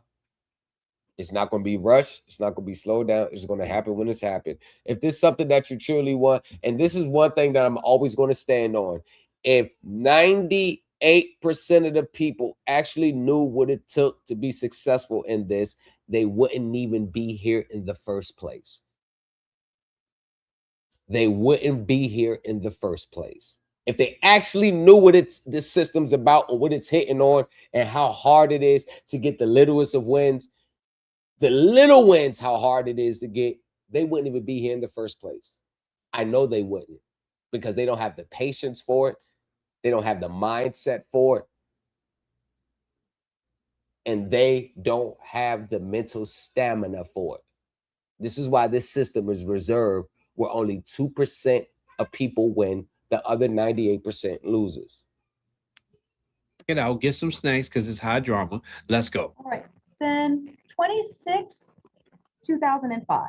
I'm sorry, it's 26000005. All right. And this is Shravashe Patel versus Leslie McMillan. Do I have someone here on behalf of Patel? Good afternoon, Mr. Patel. You're on mute. You'll need to unmute by pressing *6. Mr. Patel, you'll have to press *6 or choose the button to unmute. I got it. Oh, fantastic. Good afternoon, sir. Good afternoon. How are you? I'm all right. Miss McMillan, good afternoon to you. Good afternoon, Judge. All right. Now, Mr. Patel, Miss McMillan, I recognize that we've seen each other before. Yes, ma'am. Okay. So let me ask a few questions, because my hope is that I can, remember, the court is an impartial third party, but my hope is that by having you both today and asking you some questions, maybe you both can get where you're aiming to go. Because I know that you both want something. It's a matter of, let's see if we can all get there, okay? So Mr. Patel, let me ask you a question. Is Miss McMillan physically, I understand she has items, but is she personally, as a human being, is she currently residing in, was it number 105? Yes. Is she currently using number 105 for more than just her items? All right, so it looks like some type of eviction. So it looks like he wants her out, or he wants her items out. So it looks like he's the plaintiff and she's the defendant. So I can already tell this may go off the hinges just by looking at her and him. So let's see how it goes. Yes. When is the last time, to your knowledge, that Miss McMillan came and used the room? Well, I have no idea, ma'am. I'm working 24 hours. So I got to do what I was doing here at the front desk. She's come and gone. Okay. All right. So you don't have personal knowledge. Mr. Patel, here's my other question. When's the last time Miss McMillan gave you any money? The last time she gave me money was sometimes in September 2025. Okay. And Mr. Patel, you are a hotel operator. Yes. All right. And in September, what room was? Hold on. He's a hotel operator and she hasn't paid her hotel. Uh-oh. Yeah, this might be a case where she just may be messed up in the game and need a place to stay. I've never seen a case like this. Oh, this is going to be interesting. Miss McMillan paying for? 105, room number 105. What kind of key is that? It's a key, electronics key card key. And per your terms and conditions, have you changed the key card on her? No. Why not? I mean, I'm sorry, what you said, the key card holder? Yeah, like is it like you have an electronic key and you charge it to that room, or is it a physical key that is keyed to a deadbolt? No, it's not a physical key, no. It's Okay. just a key, electronic key card where you touch by the lock and it get open. Miss McMillan, are you still living in Unit 105? No, ma'am. Where do you live?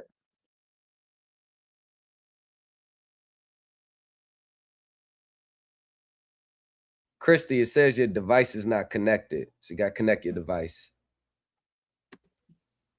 I live in a temporary place right now. But you don't live in Mr. Patel's hotel anymore. I have not been there since October of 2025. As I assumed, because I've heard this testimony from both of y'all before. Okay, so not a tenant. Ms. McMillan, do you still have items at the hotel? Yes, Are you Your wanting to Honor. get those items? Yes, Your Honor. Okay, Mr. Patel, are you interested in Ms. McMillan coming and getting her stuff? Yes. I'm gonna give y'all court's information, okay? Because I would love to get you where you want to go, but the way you're both pursuing it is not gonna get either of you what you want, okay? So, Ms. McMillan is not a tenant. She has not been a tenant in ordinary course as a tenant under the law since at least September, October, November. You are a lodger, Mr. Patel. As a hotel operator, your own receipts tell me that it is a lodging situation. She was paying to be a lodger for 30 days in advance, and then she stopped paying, at which case she's no longer a lodger. You're a hotel operator. She's not a tenant. That's why when you previously tried to evict her, I said you can't because she's not a tenant, right? If what you're trying to do is recover money or get rid of her stuff, there is a different mechanism for that. It's a different kind of civil suit, but an eviction will not get you where you want to go because she's not a tenant. In the same vein, Ms. McMillan, if you want to recover your items, a writ of reentry will not do it for you because you're not a tenant. If you are interested in filing a writ of retrieval, you might be eligible for that. And that is the document that you might want to encourage or look at or talk to legal aid about. Is this something for me, right? Now, that's just legal mechanisms. Mr. Patel, as a hoteler, you have rights and responsibilities for items that are left in the unit once someone leaves the hotel. You can contact any legal attorney you want about what to do with those items. Having said that, there's nothing whatsoever that prevents the two of you from agreeing to have a time where you come together. Ms. McMillan gets her stuff, and then Mr. Patel, you get your room back. But she's not a tenant sufficient for an eviction. And Ms. McMillan, likewise, I cannot give you a reentry because you don't have the right to be there. You both may have some other things you can do about the property that remains, if indeed you want to go and get it. Excuse me, Judge. I already had a writ of reentry in this case, and I already won an eviction. I prevailed in the last one. Ms. McMillan, I agree. He can't evict you because you're not a tenant. And I gave you a writ of reentry, but once we tried to serve it, we found out it didn't really qualify anymore. And so at this stage, if you filed for a new writ of reentry, I would deny it for the very testimony you just told me. You're not a tenant. A writ of retrieval, writ of retrieval may very well get you back the same things you want. We have an oral lease, just like with the Acostas that had an oral lease. I wonder how you signed those. I've been paying for over a year and a half, month to month, oral lease. And Ms. McMillan, and I had you heard the video of him saying I'm a tenant. It was a tenant. And there's other people that are tenants there in cottages there. Ms. McMillan. Yeah. Oh, never mind. I got you. Mr. Patel. Christy, if you want to come up, I think you have to connect your device, Christy, if you want to come up.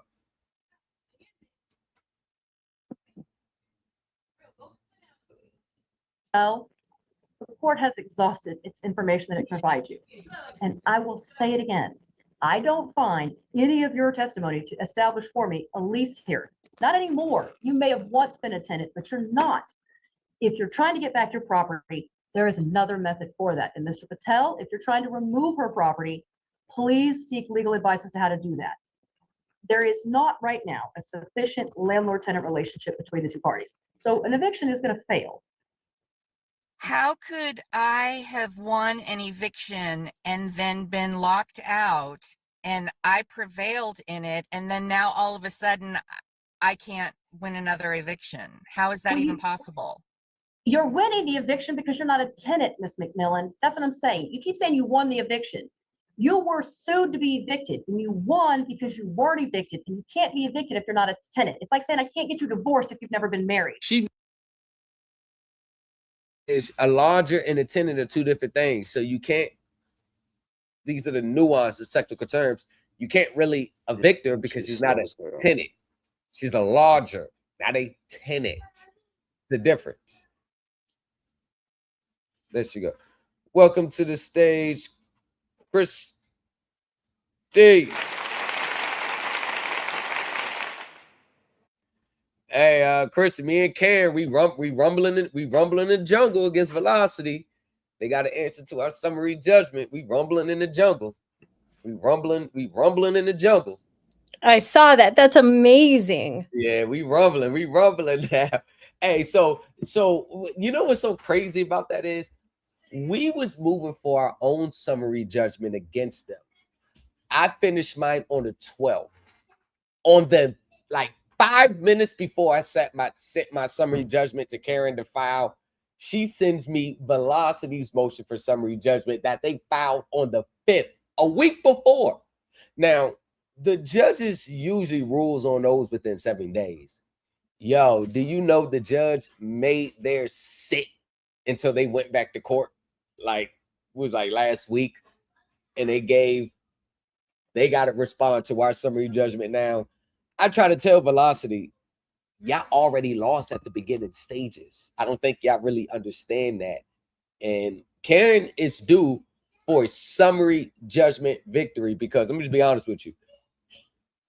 Their time to win was at the initial complaint. Once we invalidated that complaint, they are pretty much stuck in the water and they can't do anything retroactively to cure any defects that we raise. So this is turning into a pretty interesting case, but we're fighting, we rumble in the jungle, and I'm in contact with Karen almost something like every other week. I actually like Karen. So for everybody that's listening, when you are clients and you get services, one of the key things that you have to do is you have to stay in contact. Just like how we, like me and Karen and Mr. Matthew and all of them, we actually stay in contact. We actually talk, y'all. It's not just here, all right, and then you go away for 6 months. You actually stay in contact. We actually get into a dialogue. And shout out to Karen for actually reading and studying the documents and the complaints that I sent her, because when she went to court, she raised the key core elements that we went over in our game plan, and she is still fighting through. They filed this complaint against her back in July. It's now January, and they still haven't got the judgment. That is what we do. You're rocking with the best. So let's see what's going on here, because it looks like she's winning, but I don't think she understands that she's winning. So she started becoming combative because I don't think she understands that she's winning, and the judge is trying to tell her she's winning, but I don't think she's paying attention to the fact that the judge is trying to tell her she's winning. She's an attorney. She's just not getting it. Y'all are not married anymore. It was because he didn't give a proper notice to vacate. That's the reason why. That was then. Today, though, right now, Mr. Patel It's the same situation. Ms. He McMillan, refiled and he McMillan. refiled and he refiled. Here we go. It's starting to kick up now. Starting to kick up. Here we go. Here we go, y'all. Do you want to be evicted or do you want to win again? I just want my stuff, but I have more rights. Miss McMillan, I've even called legal aid on your behalf. Look at, I'm going to say this, writ of reentry will fail because you are not a tenant, as you just testified. There's other versions out there. That's not what I testified to. I testified that I have not been able to stay there, as is my legal right, since October of 2025 because of his violence. Where did that come from? I would have stayed there if the owner would have been served, the true owner.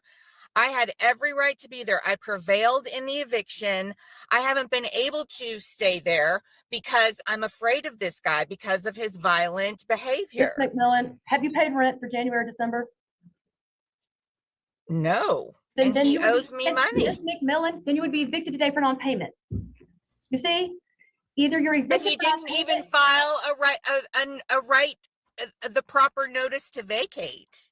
I actually don't see that. It looks like his notice to vacate was fine. I just said it's failed. Can you file a notice, which I haven't even been served, so I haven't even seen it. He doesn't ever serve any of the documents that he gives to you all. And then can he file a notice to vacate when the appeal window is still in the appeal for the last eviction? Yes. Yes. Really? Yes. Okay. The landlord can exercise all of their rights. He can appeal and give you notice to vacate all in the same day.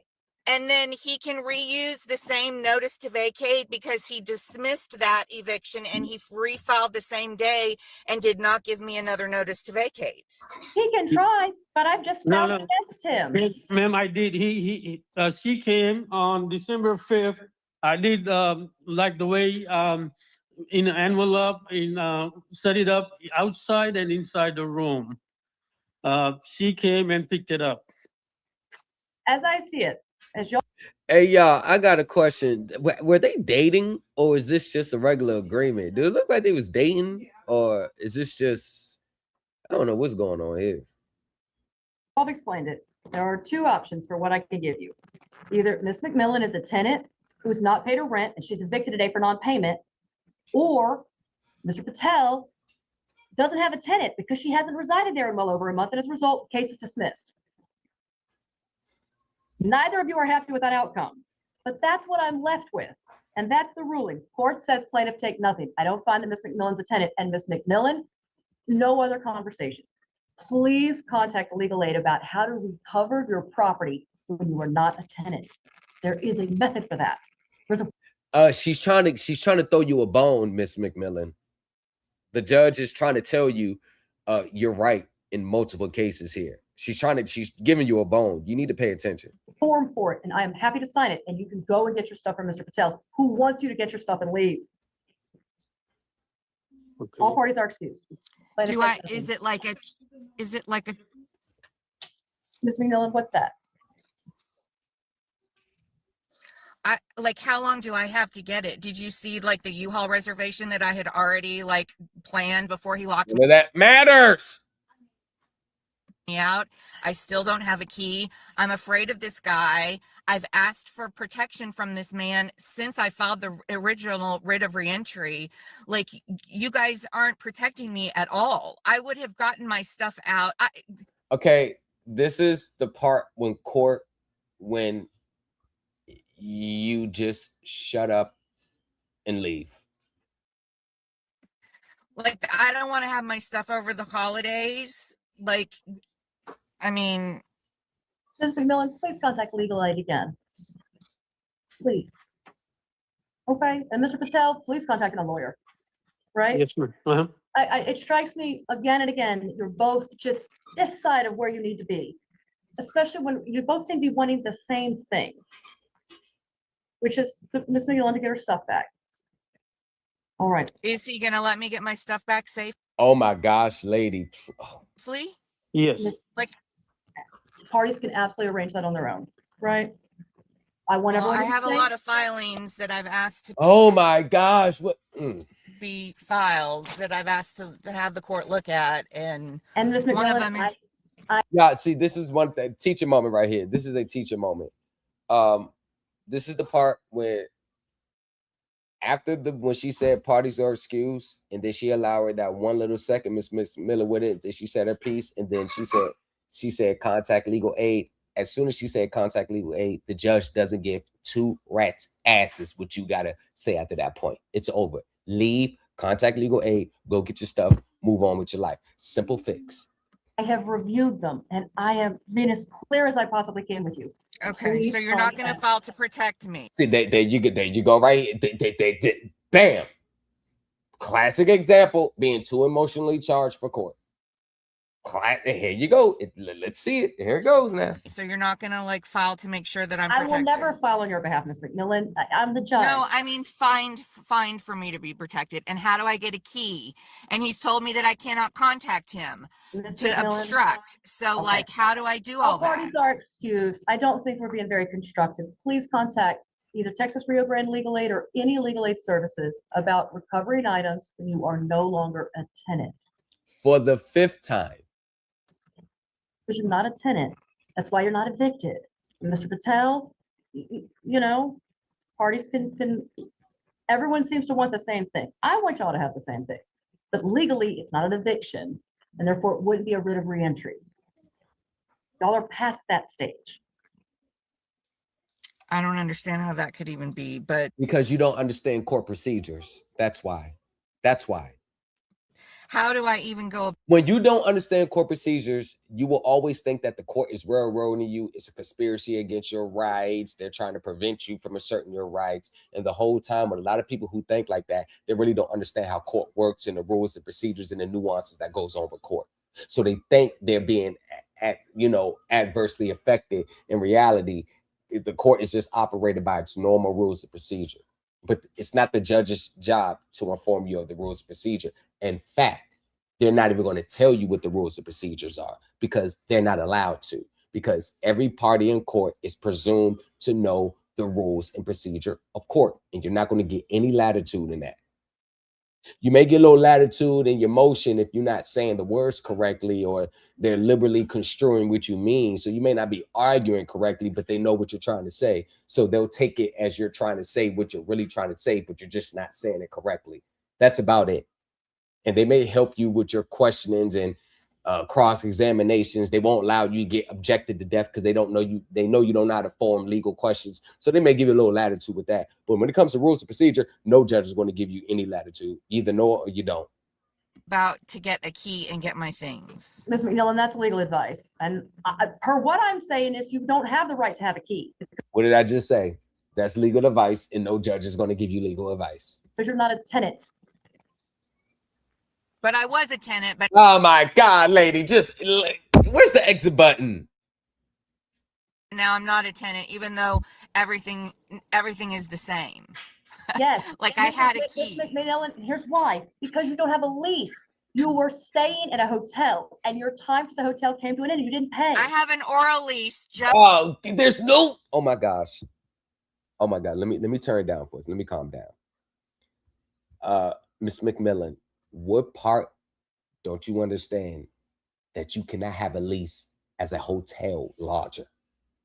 There's no such thing as a lease in that regard. Why you keep saying you had a lease? I have an oral lease longer than the Acostas that you just said had an oral lease for a bunch of guys that might have been squatters. What does that have to do with the price of egg in Tajikistan? Has nothing to do with the matter at hand. And you said that it's an oral lease, and but I don't have a lease. Like all parties are excused. Thank you very much. How do I appeal? Never mind. Go ahead. Just go. Just continue to make a fool out of yourself. Go ahead. Just go ahead. Do I have the 5 days to appeal? You said what? I found that's why majority of the stay getting scammed. Is that mindset and mentality right there? Like, right. Come on. It's come on. Like be so loud. And I've never met a collective group of people like I met in these spaces who are always loud and wrong. I can see if you're loud and you're right, but I never met people collectively that they're all just loud and they're all just wrong. They all got all the opinions on how it works, but they're all just wrong. It's mind-blowing. You've won, Miss McMillan. She don't even understand that she won. Like, she don't even get it. She won because it was filed as an eviction, but there's no lease. So there can't be an eviction in a hotel because you are considered a lodger. Lodger. You're not a tenant like an apartment or you're renting a house or a room or something. So she won on that regard. Lady, the judge keeps telling you, contact legal aid. You may have some claims here. Contact legal aid. Contact legal aid. But she wants to sit here and argue the judge down, not even catching the context clues. What are you appealing? Right, that's what I'm saying. Oh, God. I'm appealing because he's going to do something to my stuff, and I don't know how to get a key to get my stuff. You can't appeal based on what may or may not happen, ma'am. That is not how it works in this country. You can't call the police because someone's about to assault me. Well, depending on circumstances, you may. You can't call the police because someone's about to steal from the store. You can't call the police because someone may be trying to rob you. Like, what are you talking about? Just please leave. Stuff, and you're not keeping me protected. It's not her job. She's not your personal security guard. Ms. McMillan, we're done. Court is over. Please contact Texas Rio Grande Legal Aid about a writ of retrieval. Judge Holmes. The judge keeps telling her what to file. A writ of retrieval. And the judge already says she'll sign off. See, this is when you are so that's why I tell everybody, I don't give a damn if you facing losing your home, you face losing your vehicle, I don't give a credit cards, I don't care what the situation is. I'm going to approach this like a practical rules and procedure way. You cannot get too emotionally attached and charged up about your situation because you're not going to be making coherent decisions that are in your best interest. Holmes is about to snap. You're the one who said Texas Rio Grande Legal Aid is not good, and you're right. No, they're and I great. tried to find. You're the one who is outstanding. I know they're very busy. No, you told me that. Don't ever tell. This is another rule. Don't ever say, Judge, you told me this. Don't do that in court. That they were, when we had issues on this before during the writ of reentry, you said there was a problem with them, and there is. And anyway, that's I mean, I've got to get this stuff on the record. We're not a court of record, Ms. McMillan. That's why you can appeal de novo. They're not even a court of record. Why? Let me ask you guys, why do people are so like, is it on the record? On the record? Is this a court of record? Are we on the record? Are we on the... What the hell does that mean when your arguments are frivolous anyway? All right. All parties are excused. Well, this is definitely a wild hearing, and Judge Holmes was pushed to her limit on this one, and the lady just didn't want to listen to. Our next matter is 2602. This one is Guadalupe Acosta versus Kenneth George Chandler and Joseph Jimenez. Do I have someone here on behalf of Guadalupe Acosta? I see, Ms. Acosta, I can see that you're on your phone. You'll need to press *6 to unmute. And I just sent them a request to mute. Oh, God. Now, Ms. Acosta, on your phone, if you press *6. His was on the notice January the 3rd. Okay. What's the reason you're seeking to evict the defendants? The guy just showed up, started staying. Got a handful of people that are just staying at the house and tearing up my house, filling it full of crap, rummaging through the neighbors' garages, rummaging through the maintenance guy's truck that I sent over there to, just troubles. Ms. Acosta. No one called the police on him? Ms. Acosta. Yes. Sorry. Did the plaintiff have a lease with the defendant at any point? Nope. There you go. Told you. They think court is just about, they did this, this is why you should give me what I want, Judge. Now the judge is asking legal procedure questions. No lease. All right. Do you know how the defendant came to have possession of the property? My nephew, who is he's troubled. He has mental issues. He's been in prison. My parents put him in one of their houses. Ms. Acosta, I don't care about your nephew's history. I just need to know how did the defendant get into the property?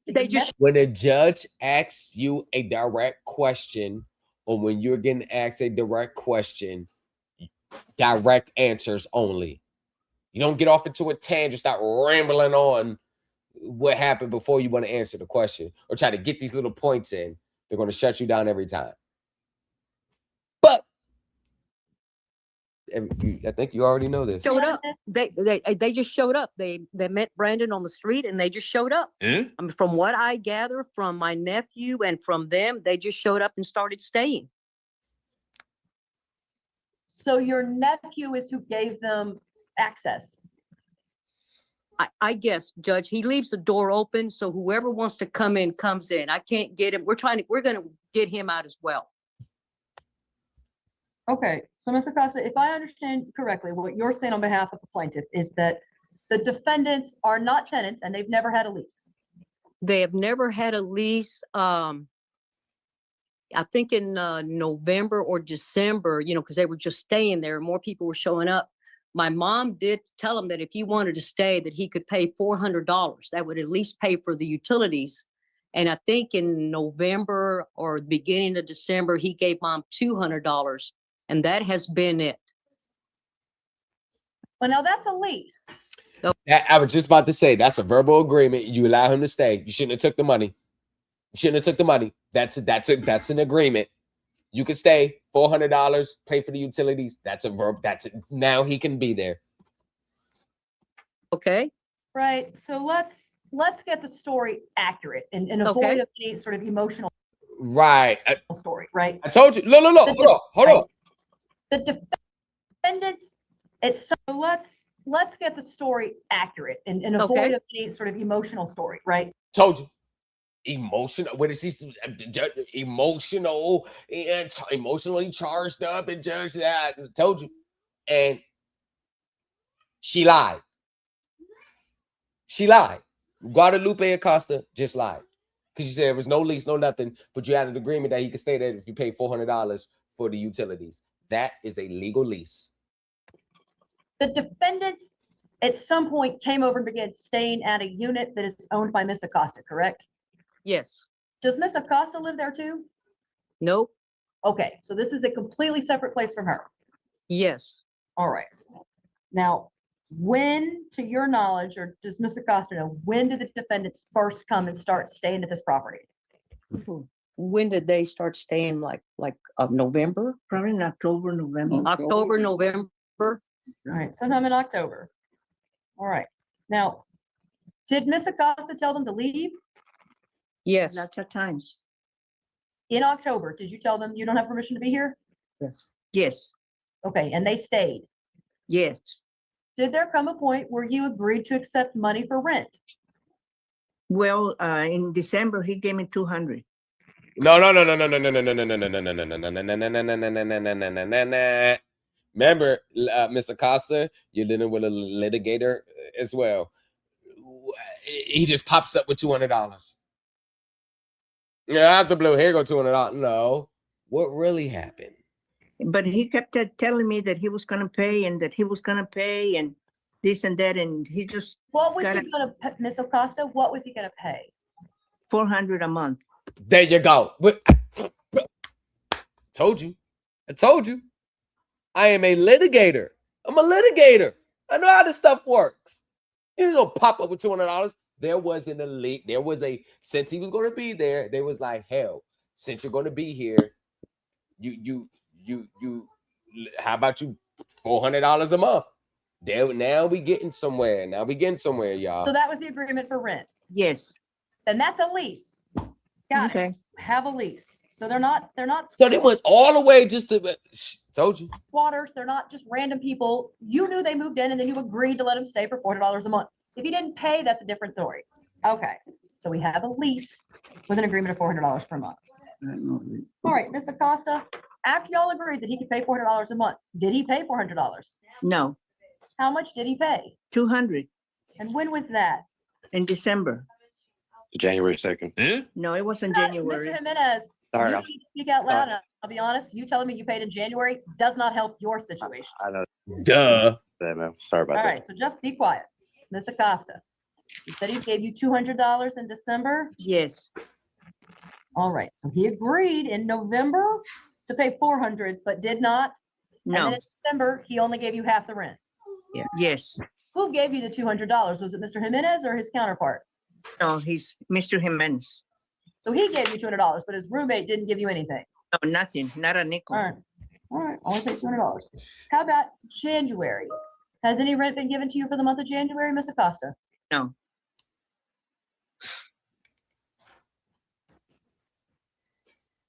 Take advantage of them old ladies like. All right.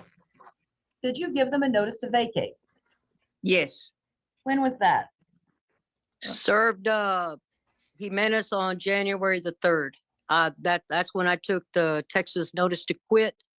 And then we went to the court the following week and filed with the court. And then the constable served him.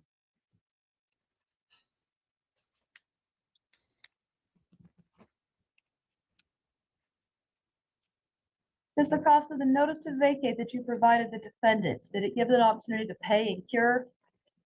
Let me see. Yes, we asked for $400, and if payment was not made within 3 days, and that was on January the 3rd. All right. Forgive me, my system is being very slow to pull up y'all's documents. No. Are you with Odyssey? Pardon me? Is Odyssey broken slow for you? I mean, it is. Yeah, it begging to keeps pull up. spinning, and it took a long time to try to send the documents to you. No, mine's been going fine actually. Let me see. Let me try opening a document. To be fair though, they only asked for $400. I mean, come on, broski. Like, you can't handle $400. Like, shit. Try paying $24.20 a month. All right, I'm gonna just share my screen to see this notice to quit to Joseph Jimenez dated January 3rd. Can we In get accordance with the laws of the state of eating Texas. potatoes? Prepped, painted, everything.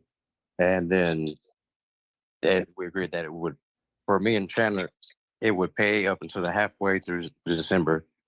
And then during that agreement, agreed that we would be painting the living room as well to pay for the rest of the year. And then on January 2nd is when that $400 payment would be due. And then January 2nd, I gave him $200. Next day, I was served a notice to quit. All right. That's exactly as expected, right? So rent wasn't paid in full. They said, hey, pay or leave. Did y'all finish paying off the rent? I can. I have Yes, I was also, I'm sorry.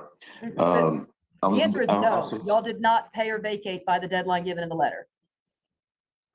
Yeah, well, I was also filed on. They filed on the third day. I tried to actually give them payment, but they wouldn't.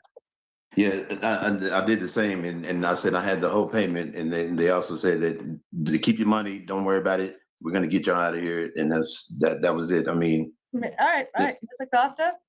Both Yes, ma'am. defendants say that they came on the final day to make payment in full, and that you refused to accept payment. Is that correct? No, ma'am. They never have offered to pay in full. Never. no, All right, They're full of excuses. no, you did Mr. say that. Chandler? I'm sorry. Mr. No. Chandler. Chandler.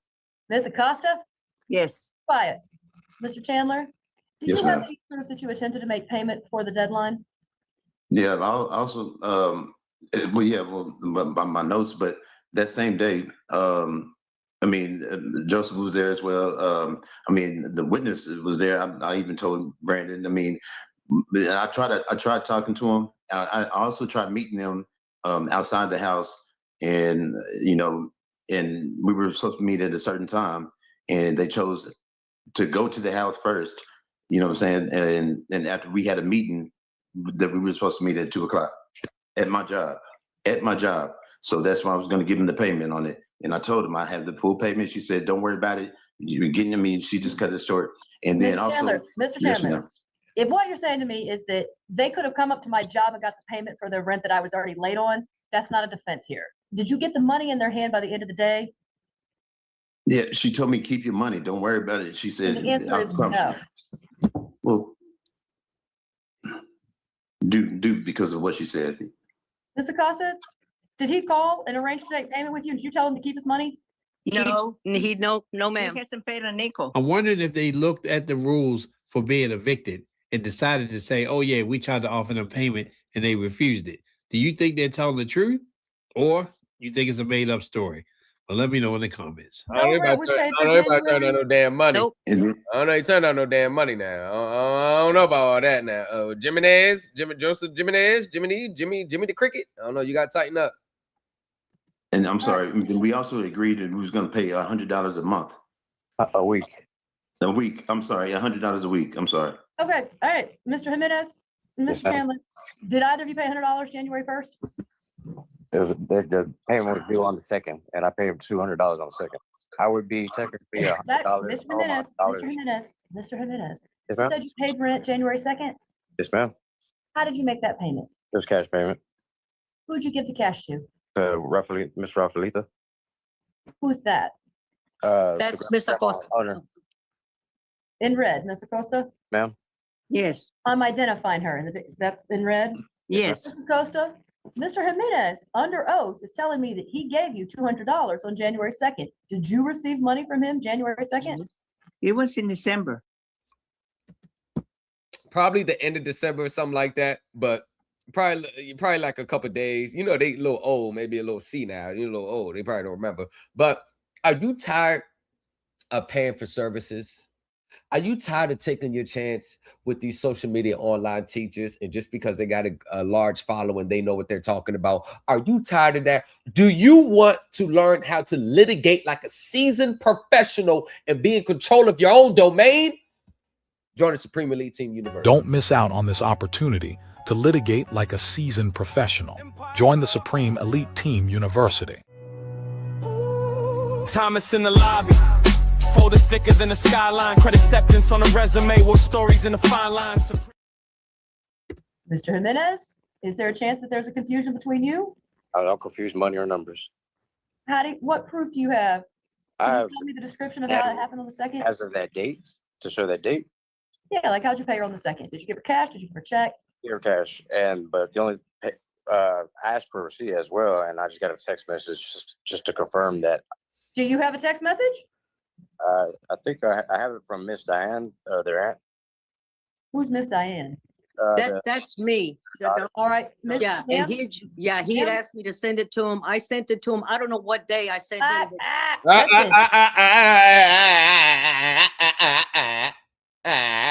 No. I'm not gonna let you get away with that. What did you send him? I think when he asked me to, I just tell him that yes, that he had given mom $200, but I didn't put down the date because I didn't know what date he'd.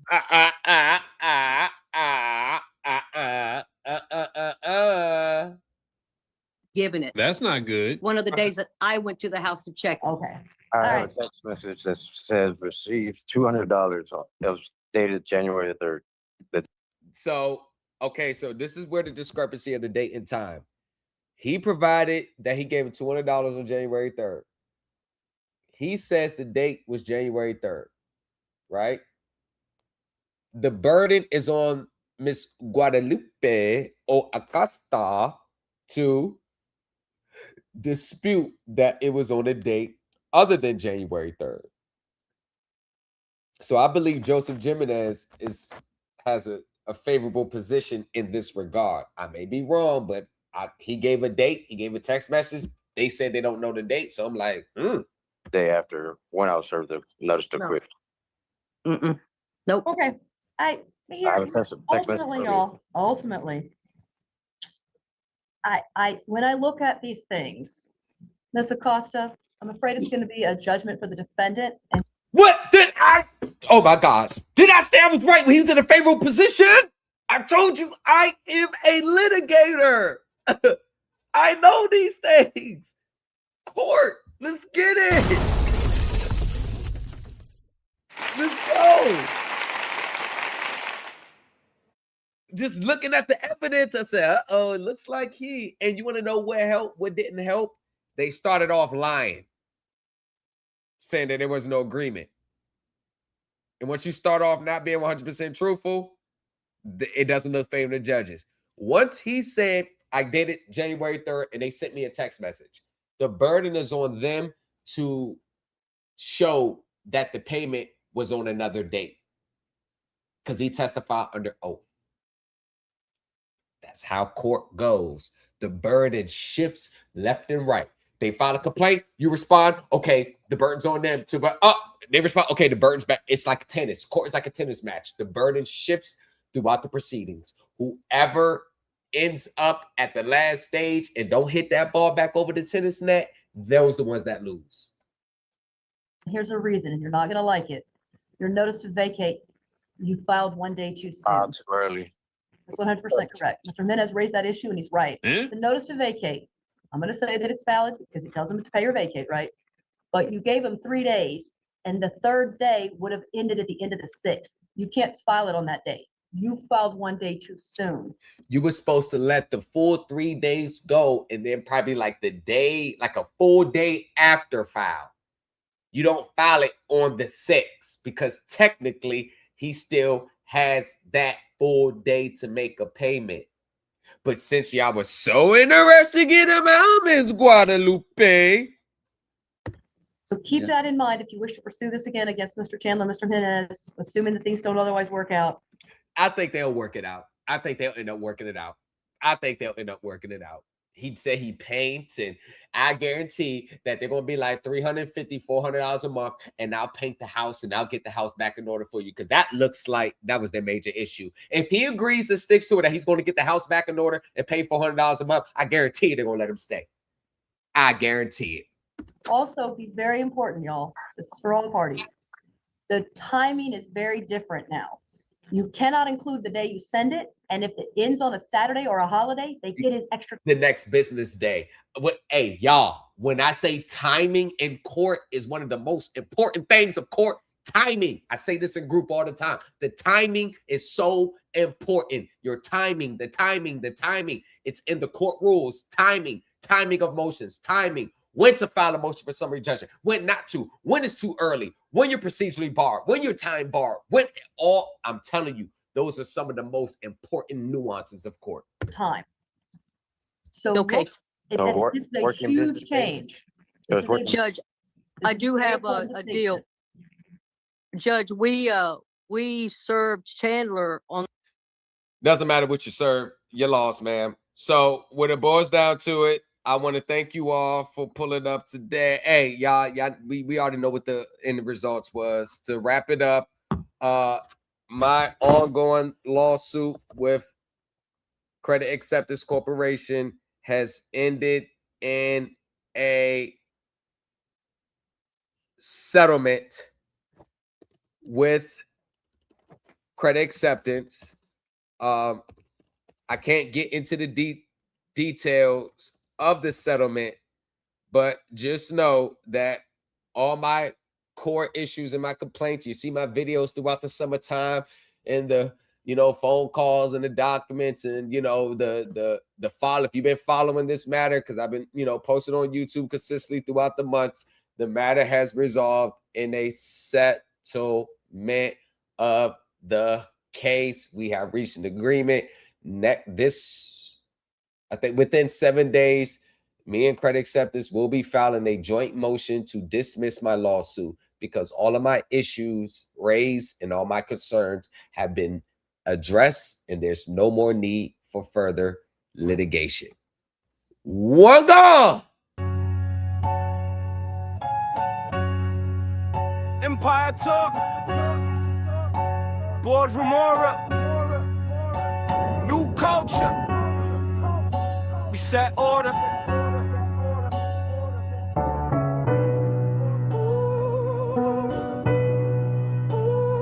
Thomas in the lobby.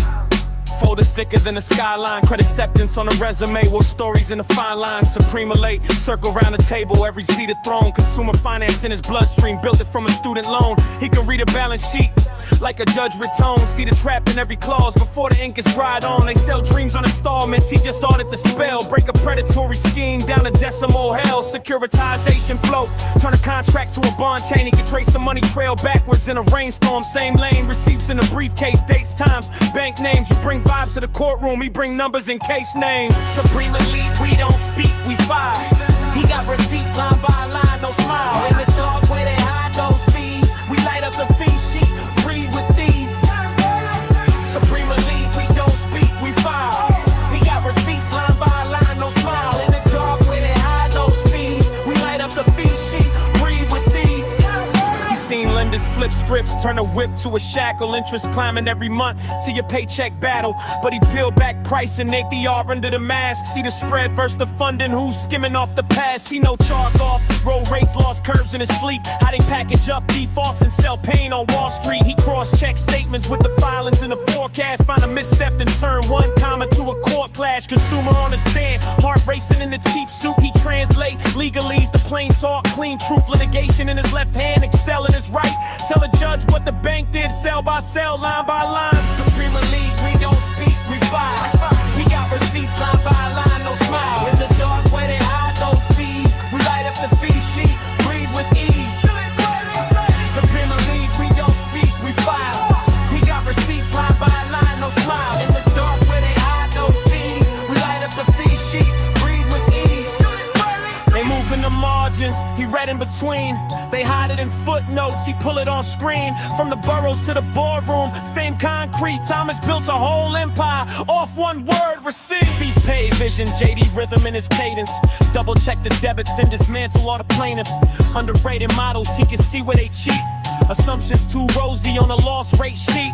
Dockets on the desk, he align them like a chessboard. Case law, cash flows, every step, next chord. Supreme elite follow, blueprints not gossip, they talk bag. He talk tax, keep profit, new culture empire. This is financial defense, teaching credit as a weapon, not a lifelong sentence. From credit acceptance battles to the hallways of appeal. Thomas turned every closed door to a sign, sealed deal. Supreme elite, we don't speak, we fire. He got receipts line by line, no smile. In the dark where they hide those fees, we light up the fee sheet, breathe with ease. Supreme elite, we don't speak, we fire. He got receipts line by line, no smile. In the dark where they hide those fees, we light up the fee sheet, breathe with ease.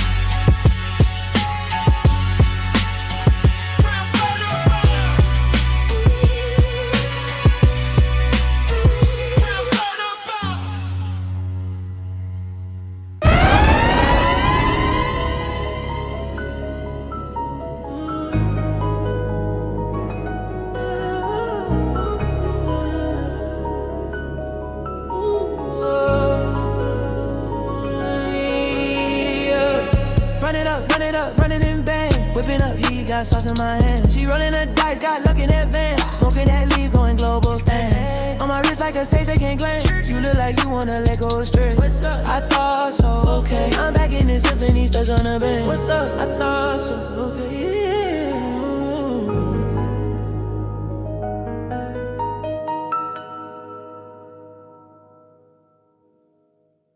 Run it up, running it bang. Whipping up heat, got sauce in my hand. She rolling the dice, got luck in that van. Smoking that leaf, going global band. It's bang. Fresh white tee, chrome on the rim. Big body slide, whole block looks slim. Wrist on chill, but the boy too hot. Turn my last L to a key to the spot. Plug on the phone, say let's slide. Came from the back, now we front row live. Couch full of cash, can't sit, can't fold. Used to pray for a play, now it's overload. Run it up, running bang, bang. Whipping up heat, got sauce in my hand. She rolling the dice, got luck in that van. Smoking that leaf, going global. Ooh, ooh, expand. Blue, blue, blue, blue, blue. Shorty too thick, attitude too. Say she want a boss, not a boy in the crew. Stamp my name on the side of her glass. Say she feel safe when I'm hitting the gas. Mama in the crib, fridge stay packed. All them long nights, put food in the stack. Talk about stay down, I really did that. From the floor to the floor type check. Had nothing but hope in a half tank. Now it's 10 toes down, all gas. No thanks, till they cross that line, that's a bad move. We don't double back.